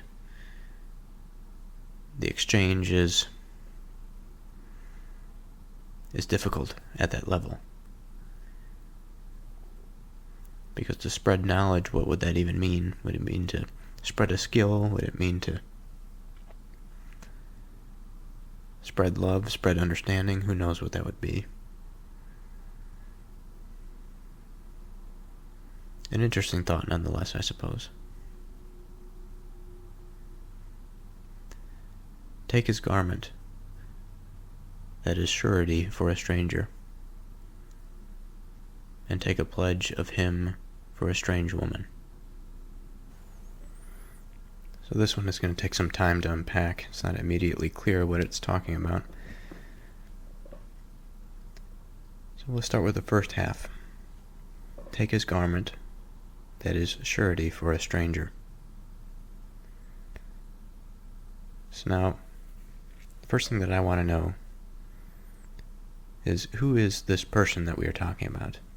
Take his garment, that is surety for a stranger. And what is implied, what is meant by the use of the word garment? Why that particular word? Now, when I think of the word garment, I think of a piece of clothing. It's just not an entire outfit. It is, perhaps it can be an accessory. It doesn't necessarily have to be. Maybe it's part of one's outfit that they wear, whereas a person may wear a shirt and pants. A garment may be one item, like the shirt. But the main point here, the main conceptualization, I think, should be a piece of a whole. Now, this may be strange, but I would like to use some of this language. So, take his piece of the whole, or take part of the whole for him, to be surety for a stranger. Now, I see that there are many potential interpretations, I think, here, but if we imagine taking, if we are removing something, we are grasping something to bring it away. Now, if we think about removing this piece of the whole, we have to understand the nature of the person that we are taking this from.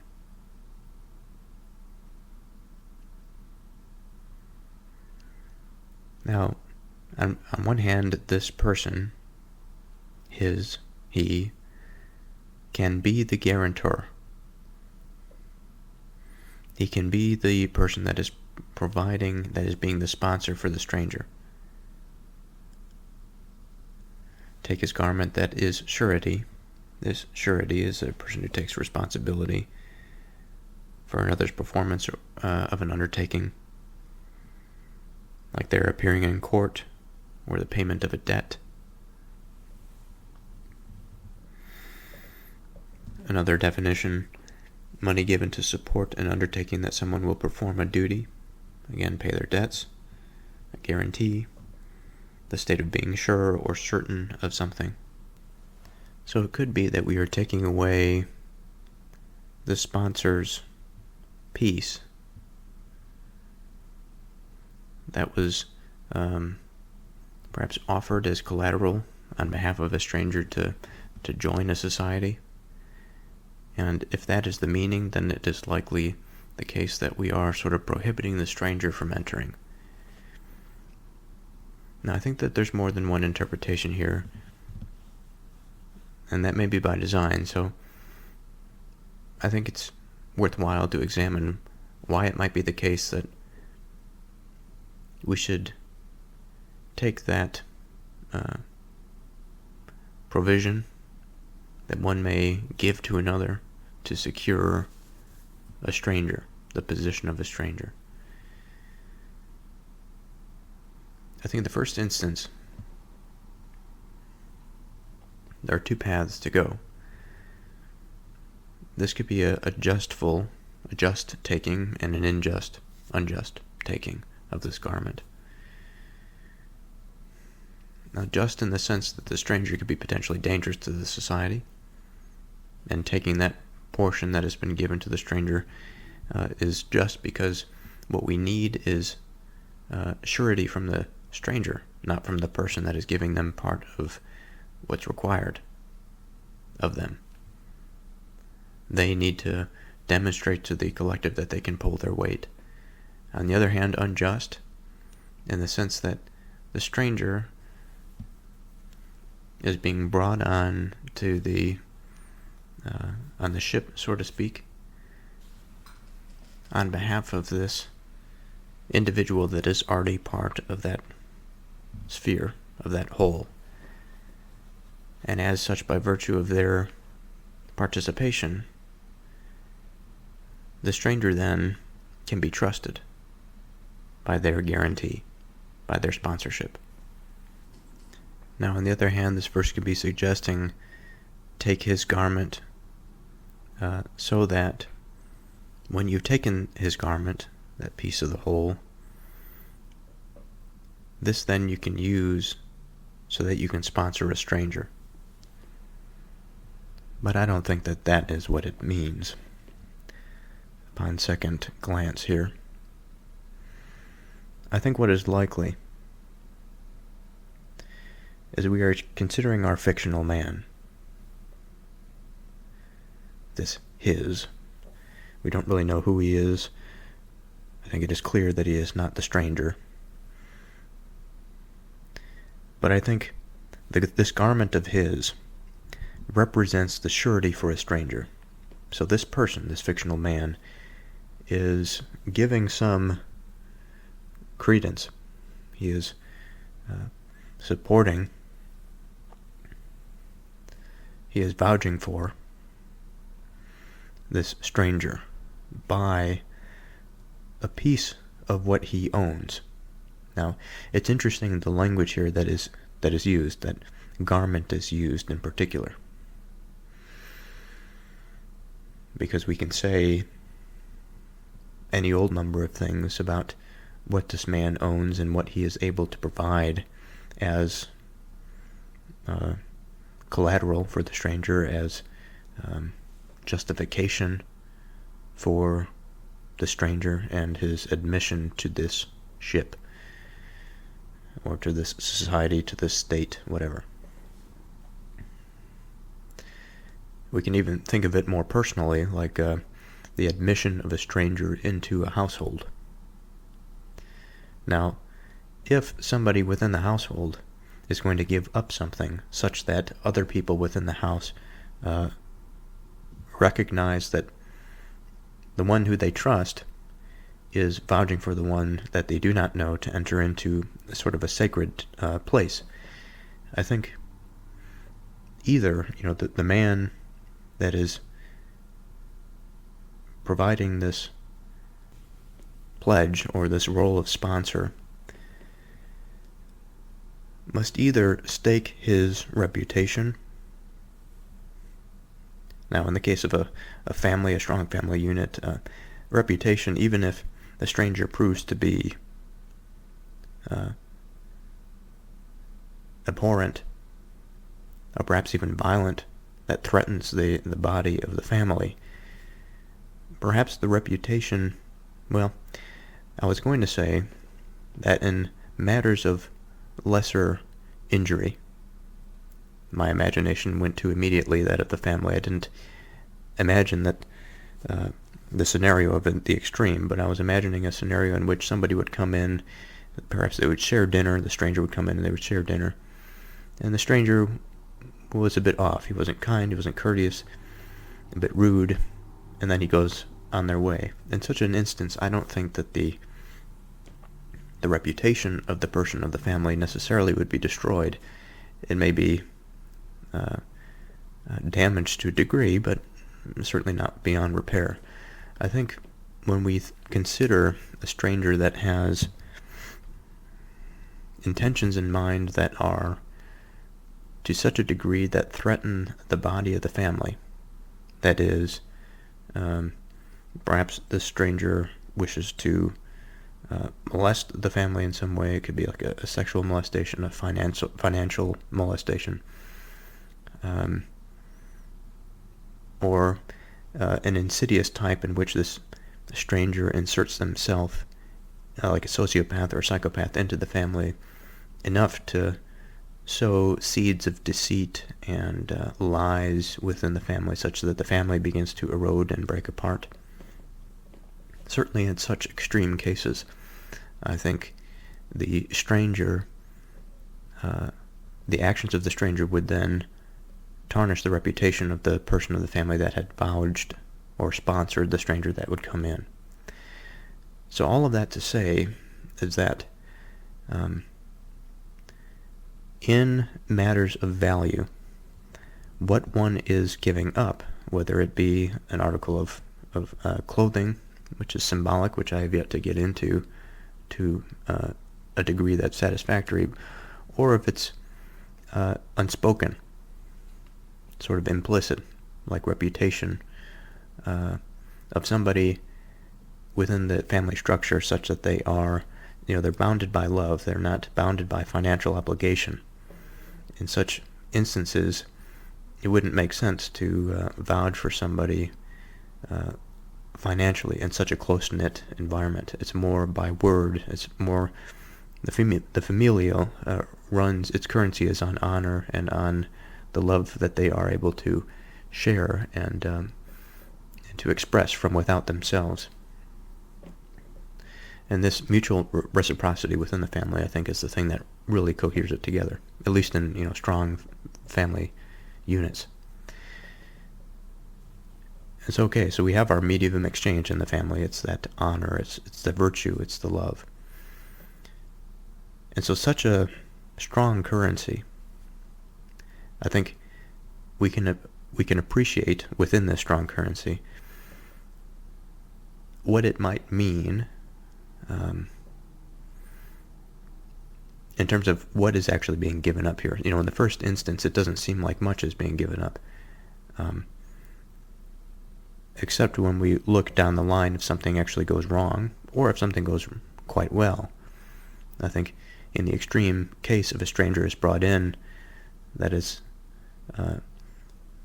brings with him some unknown goodness to the family, I think that also can bolster the family's relationship to the person that had sponsored the stranger. So it goes both ways. But in the context of the verse, I think is something that we have to always go back to. So take his garment that is surety for a stranger. Now, I think there's reason to believe that this is not entirely in a positive direction, because it says, take his garment. It's not saying wait and see if the sponsorship, that piece of the whole that this fictional person is offering as collateral for the stranger's participation in our society, is good or negative. It's saying take his garment. That is surety for a stranger. And I think this is going to be difficult for me to understand and unpack. There are not many instances where I feel stuck and I'm unable to recognize some truth, or I don't think that there's been a point so far that I've disagreed necessarily with a verse. However, that being said, there is always a possibility that we can imagine, a circumstance that we can imagine in which one would have to take a garment that is being offered by someone as a pledge for a stranger. Now, of course, in the context of the verse, we don't have those circumstances. And so we can think, well, this verse can apply to every circumstance, full stop, or it is dependent upon the circumstance. And I'm leaning more towards that it is dependent upon the circumstance. Now I'm going to try something a little bit different here. I noticed that the gain on my microphone is a bit loud and it's starting to make some unfortunate noise. So I'm hoping that this is going to fix the issue. So, as I was saying, so let's imagine a scenario, a context. We're in our fictional family. We have our fictional man that has this garment with him. Now, yet I have to speak of this garment, but he has it with him. And we know that there is a specific purpose for this garment. It is to give it up as collateral for somebody. And moreover from that, it is to give it up for a stranger. Now, I haven't talked about stranger either, and I think stranger is important here. I think understanding the illustrative landscape that the stranger occupies on this sort of dramatic piece of art that we are trying to envision. The stranger, I think, occupies an unknown. It occupies both potential and also unknown. Potential in the sense that the stranger is a human being. They have their perceptions, they have their experiences, they have their memories, everything.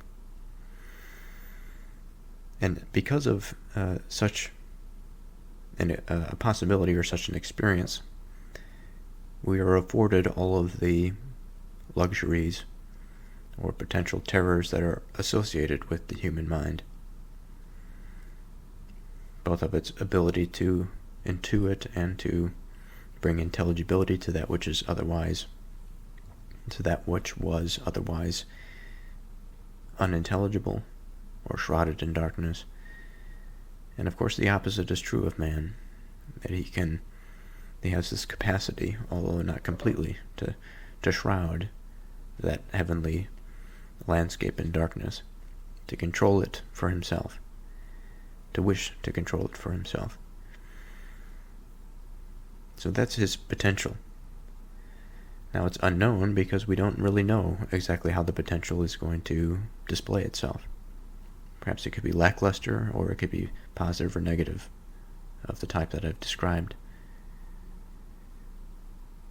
And so, of this, I think there is a certain darkness that comes with it. The darkness with the unknown. And it is the perennial problem of safety and security versus openness and tolerance. And I think that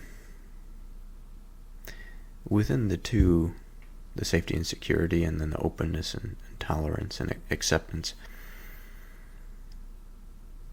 I think that there is discernment to be had there. It's not all one or the other.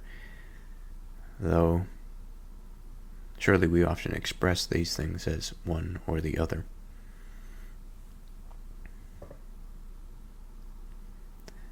Now, what can one say? So we have this darkness, potential darkness. It's sort of like a package. The outside really doesn't mean anything to us. It obscures what is within it. Perhaps it's not entirely positive or delightful to look at, a cardboard box. And we know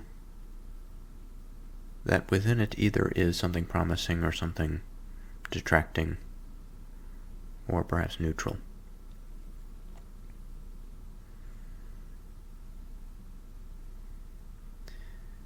And I think recognizing or contemplating the interaction as this strange thing approaches that which is known, that which is known to us, which prompts us to consider safety and security in the first place, because we know what we are securing, what we want to keep safe. Outside of the bounds of this safety and security, we recognize that there are plenty of things that are unknown, many of which we would not want as a part of our known to be secured and to be considered safe by us. And there are many other things that I think we would love to have within our close-knit family, our family of intelligibility. Now, from this, I think of the movie Spirited Away, where No Face, aptly named, is this spirit that attaches himself to Chihiro, the main character. And Chihiro is sort of abducted. In a sense, she has to pay for the sins of her parents for being gluttonous. And she has to pay for the sins by working in a bathhouse. And it just so happens that she invites the stranger in, which is No Face. And she invites the stranger in, and No Face, for whatever reason, is driven insane by the bathhouse. He has this evil spirit within him. And various things happen in the movie, but he eventually is cured of his sickness. He is removed from the bathhouse, and he returns to this sort of state of friendliness with Chihiro. And he goes with her on an adventure outside of the bathhouse to a place where she visits somebody that gives her the redemptive aspect to return to her previous life, to be with her parents that have been turned into pigs. And in this way, it's quite illustrative of the stranger, of all of the potential that can come in. Because on one hand, No Name, No Face was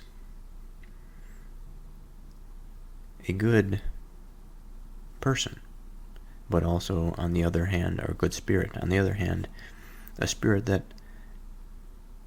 was corrupted and tortured and had to have been worked through in order for change to occur.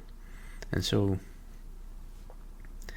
this is the difficulty with strangeness, that even it may not present itself as good or bad. It could be a little bit of both wound up together. And it is not until that filter of whatever it might be, that love or that dedication, that discipline, that the stranger is then rid of that parasite, and then becomes a glorious sort of attribute or addition to the collective. Now, I think at this point it's important to lay down some additional information about the nature of the strange.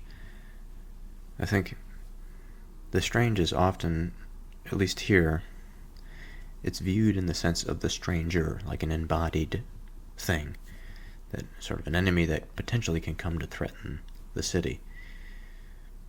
But I think if we broaden that out to strangeness, I think it becomes not so depersonalized, which is a bit of irony because in the first place we're talking about embodied strangeness in the stranger. But strangeness may not be external to us. The strange, I think, can find us in many interesting ways. I think about all of the different decisions that one has to make in life. All of the decisions for which one does not have a clear answer for, which is many, often involve the element of the strange. It often involves an element of risk. And with that risk comes the potential for indebtedness, of false sacrifice, and indebtedness not just in the financial sense, but also in terms of the sense of value and the sense of time. There's a lot that's wound up in the potential of strange and of goodness. For again, if there's no leap into the unknown, into that darkness, so to speak, for which our minds are the light that permeates through it, without that leap, we may not even understand what goodness is.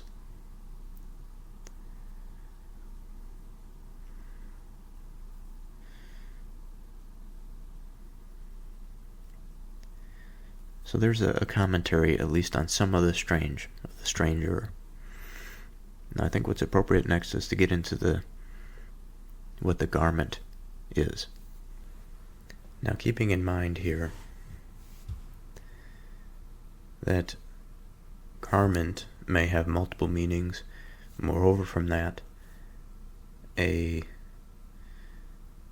garment or a piece of clothing may have a particular meaning in terms of the biblical corpus, but what I'm going to try to do here is to attempt to outline as best I can the possible symbols that would make sense out of garment given the context of the verse.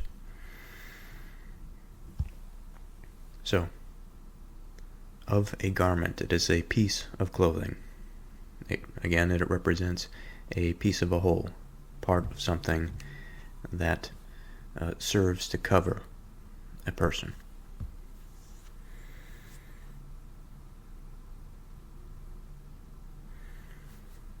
Now, clothing can be symbolic.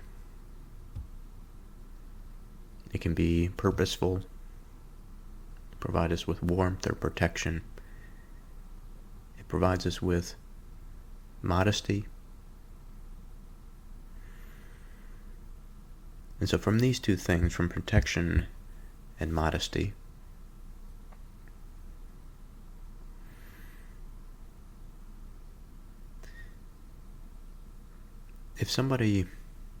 now protection, if we are to start with this word, this certainly applies to what I've been discussing thus far, because the conversation has been surrounding, at least with respect to the stranger, that of safety and security versus risk and potential sacrifice. Now, sacrifice certainly can be made in terms of risk. It's made in every situation, but it's also made in the situation of security and safety. But of protection, with security and safety, I think this word fits nicely. And it goes along with the broader image of that society or the family or of some unit, some identifiable unit for which A garment of clothing can be worn, and in the symbolic sense, the garment in this sense, if we are to mean protection, the garment that then covers that family or that society is the mechanism by which it is able to defend itself and the mechanism by which it is able to identify and interpret potential danger.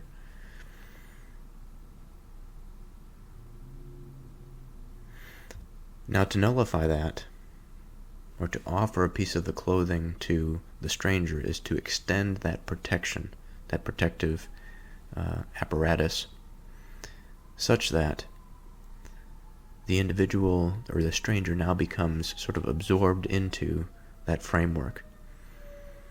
And because they are so absorbed, they are largely within the city walls, so to speak. They do not have to besiege if their desires or their wants are and prove to be contrary or negative to that of the security of the city. And so what I imagine here is a possibility for great danger.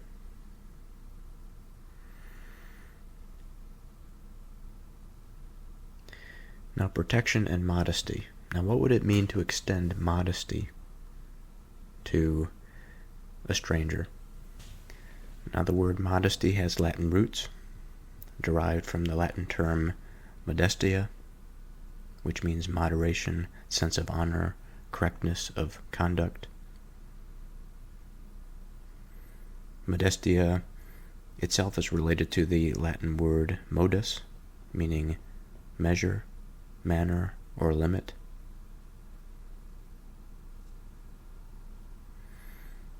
Now, the main idea behind this word modesty is that there is a measured or moderate behavior in terms of self-awareness, humility, and sense of propriety, or decency, in other words.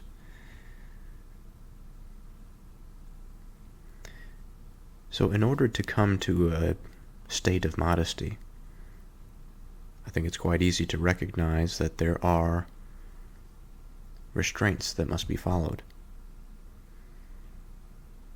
For if something is to be the measure of moderate behavior, of the recognition of the self such that one can understand and correct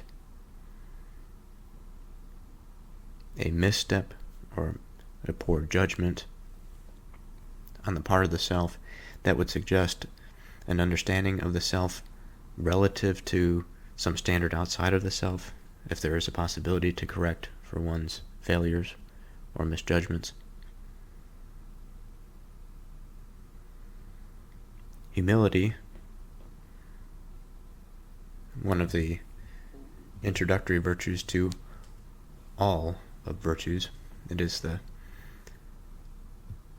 gate upon the wall through which one must travel in order to contact the rest of these virtues. It is, in a sense, a degree of openness. In a sense, it's a degree of understanding of the necessity of selflessness. It is a degree of attentiveness outside, listening to perhaps one's opinion that is different from another and trying to integrate that, understand it properly, to truly understand it. Being open to the fact that one may be incorrect about an assertion that they may hold, even if it be fundamental. But in general, an understanding of the self relative to something that is greater.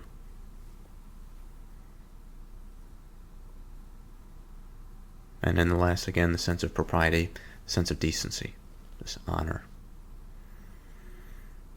Again, all of which are bound within real things. I said earlier, measured. Again, by some standard, some standard has been developed over a period of time. I'm reminded of Herodotus, "Custom is the king of all men." Custom is something like a diamond that is formed under pressure. It is formed under close association.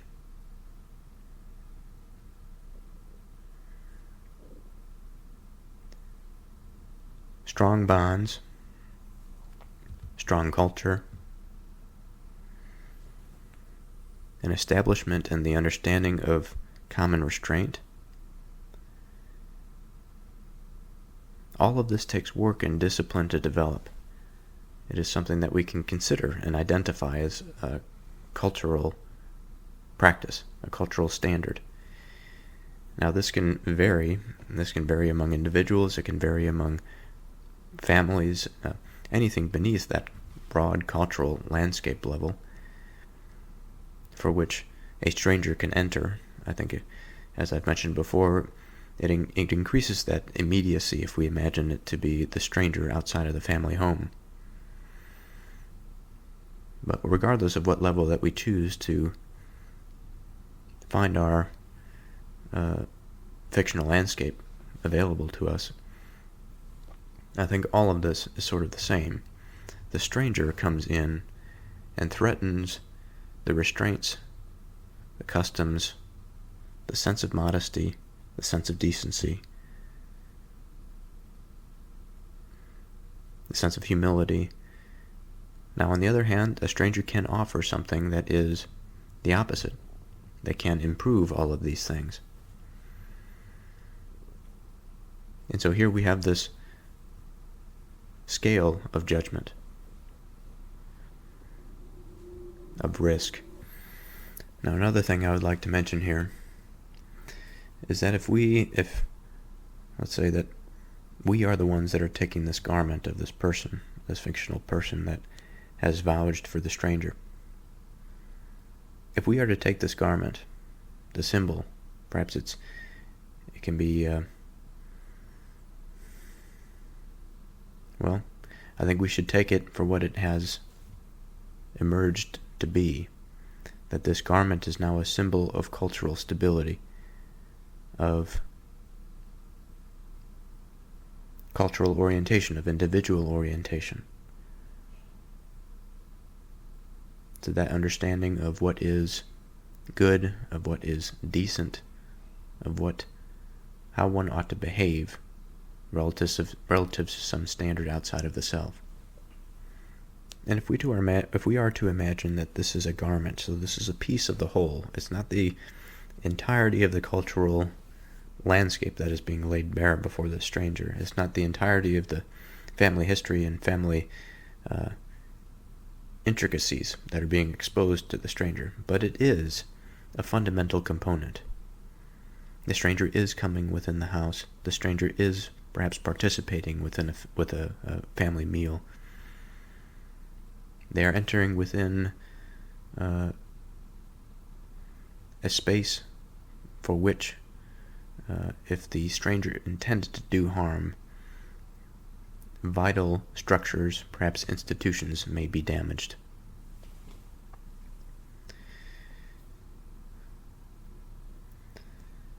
And so I think that, on the whole, what this verse is a warning. It is a warning against the potential for bringing a stranger into the society. Now, what I was going to say about we ourselves taking this garment, it's an interesting, almost paradoxical, but all the same difficult to pinpoint illustration. I think in part, at least, because the symbol of the garment as it has come to be, as I've come to conceptualize it, has grown. And if we are to take that from him, I have difficulty imagining exactly how that would take place. To take it from him, certainly it would seem that we would prevent that from happening, or to lower his status such that he is not able to bring a stranger into the home. And much like a creditor that holds some that certainly holds a purse over a debtor, but holds more than just the purse. They hold an obligation over the debtor. Now, if we were to imagine ourselves in this example, again taking the garment, but instead of providing, or rather I should say, this is sort of a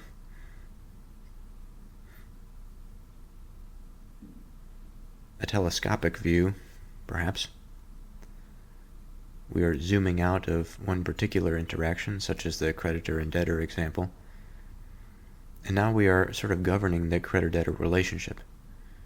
We are saying, you creditor, you may not hold this obligation over that debtor, because the risk that you are willing to incur may mean that you will not receive payment. You may not get back, or quite the opposite, you will be taken from. You will be robbed. And what's more is that we are not talking about this physical medium of exchange of monies. We're talking about a value of culture, of stability, of the very thing by which we come to understand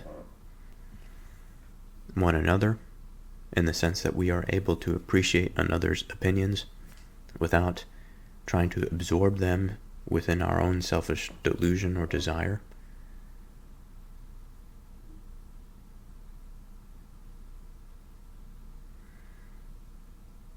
And it's surely unlikely the case that a debtor would pay a creditor more than they had offered, unless the creditor was asking that the debtor paid them more, like charging interest, for example.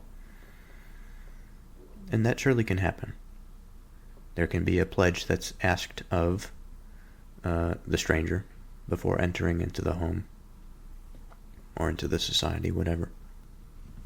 And that would surely increase confidence and minimize risk.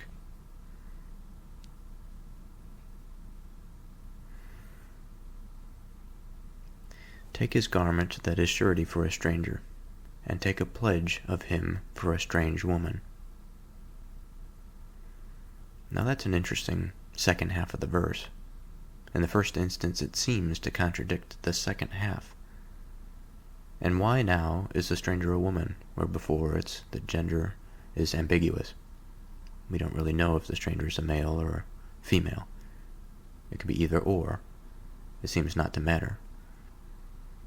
But in the second instance, now, instead of taking his garment, we are taking a pledge of him for a strange woman, as if we are going to admit her into our close relations. So let's dive into this a little bit more. Now we are taking of our fictional man now this pledge. In a sense, we can use the same word as before. Take a surety of him for a strange woman. That'll be a strange thing to take of him. It'd be like to take a garment so that we can give the stranger to the stranger. So what can we say of this? Instead of just reversing surety and transposing it now into the second half of this verse for the word pledge, I think there is a degree of equivalency that can be drawn between pledge and surety. But I think there's a slightly different avenue that we can go down here. Now, a pledge, the definition that I think is most useful here, is a solemn promise or undertaking.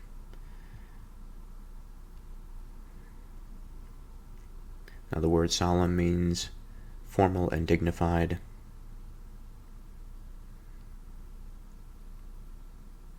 Ceremonious, sincere. Or in other words, truthfulness, not within that terrible box of deceit. So we have to imagine our landscape that's before us in this vein. We have to avoid the temptation to that antagonism that would wish to find the deceit within some truthful claim.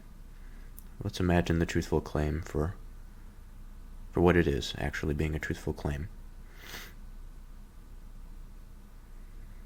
A solemn promise or undertaking. So the question is, how do we take a solemn promise or undertaking from a man?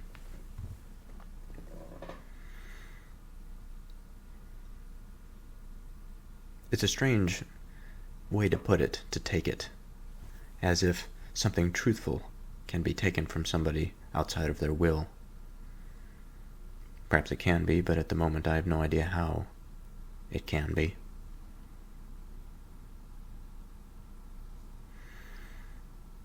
But it may not be the implication that is to take as something that is by force, because we can certainly take objects. We can take an object from the counter and move it to another place. We can take hold of something such that we get a person's attention, take hold of someone such that we get their attention. And that perhaps the taking lies within a dimension that is prior to the act or that relationality, that reciprocation of that solemn promise. And so what do I mean by that? Well, I mean, if we are to imagine that scenario that I just mentioned, that we are taking hold of someone, or that we are taking them such that their attention is oriented towards us, we are in a sense giving them no choice, or very little choice, to focus on things other than that which is at hand, which is our relationship, or the communication that confronts us at present. What may follow from that, perhaps, is an honest exchange, a truthful exchange for which the promise can take place.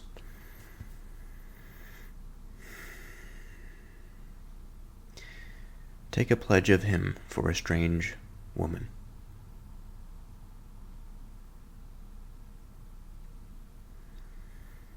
And I have to wonder at this person, at this fictional character. So far I've been sort of imagining this person as this silhouette that really has a form, and that's all. There's nothing of distinction that can be identified with this person. But I wonder if this is not the way to go about imagining him. Perhaps this person has a place, an important place, in whatever institution that we are considering. Perhaps it's a close family member. Perhaps it's a congressman.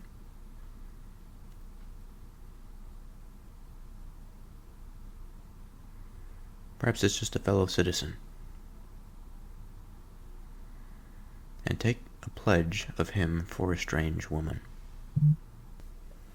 So now we are sort of this guarantor for this strange woman. So now the question is, what is the difference between this condition and the first? Well, now we are not dealing with a garment. We're not dealing with something that's fundamental to that structure of our family or of our society.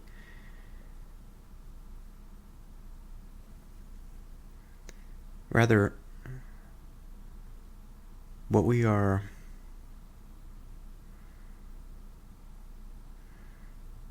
attempting to do is to have a ceremony around integrating a person into our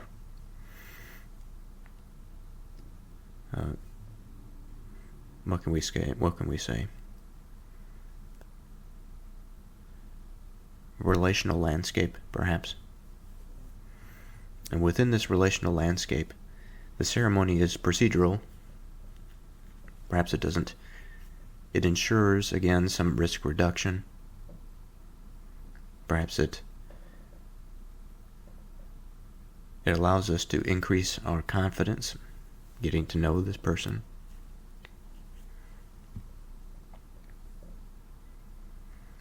Being that it is formal and that it is dignified, we have some way of understanding that this person may be safe or may do us harm. The second question is, why is this stranger now a woman?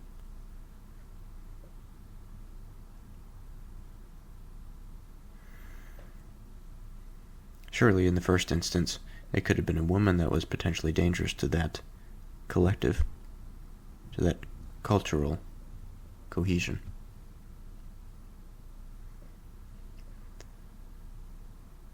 And now we are taking a pledge for a strange woman, so why, in the positive sense, why would this woman, the strange woman, be taken in? There are other areas in the Proverbs where we have seen the principality of a woman represented as wisdom, but also in the negative sense of a woman that can disrupt, that can darken that intelligible landscape, that can tempt away from that which is known into uncertainty and darkness, and eventually into ruin, that inherently exists to separate and to break apart rather than to unify and to create. But since we are pledging for this woman, perhaps we should say of the first, that she is a strange woman, but a woman perhaps of wisdom. She brings with her understanding, potential to bind, to make strong relationships.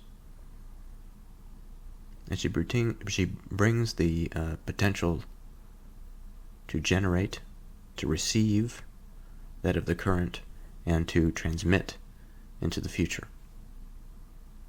Such is the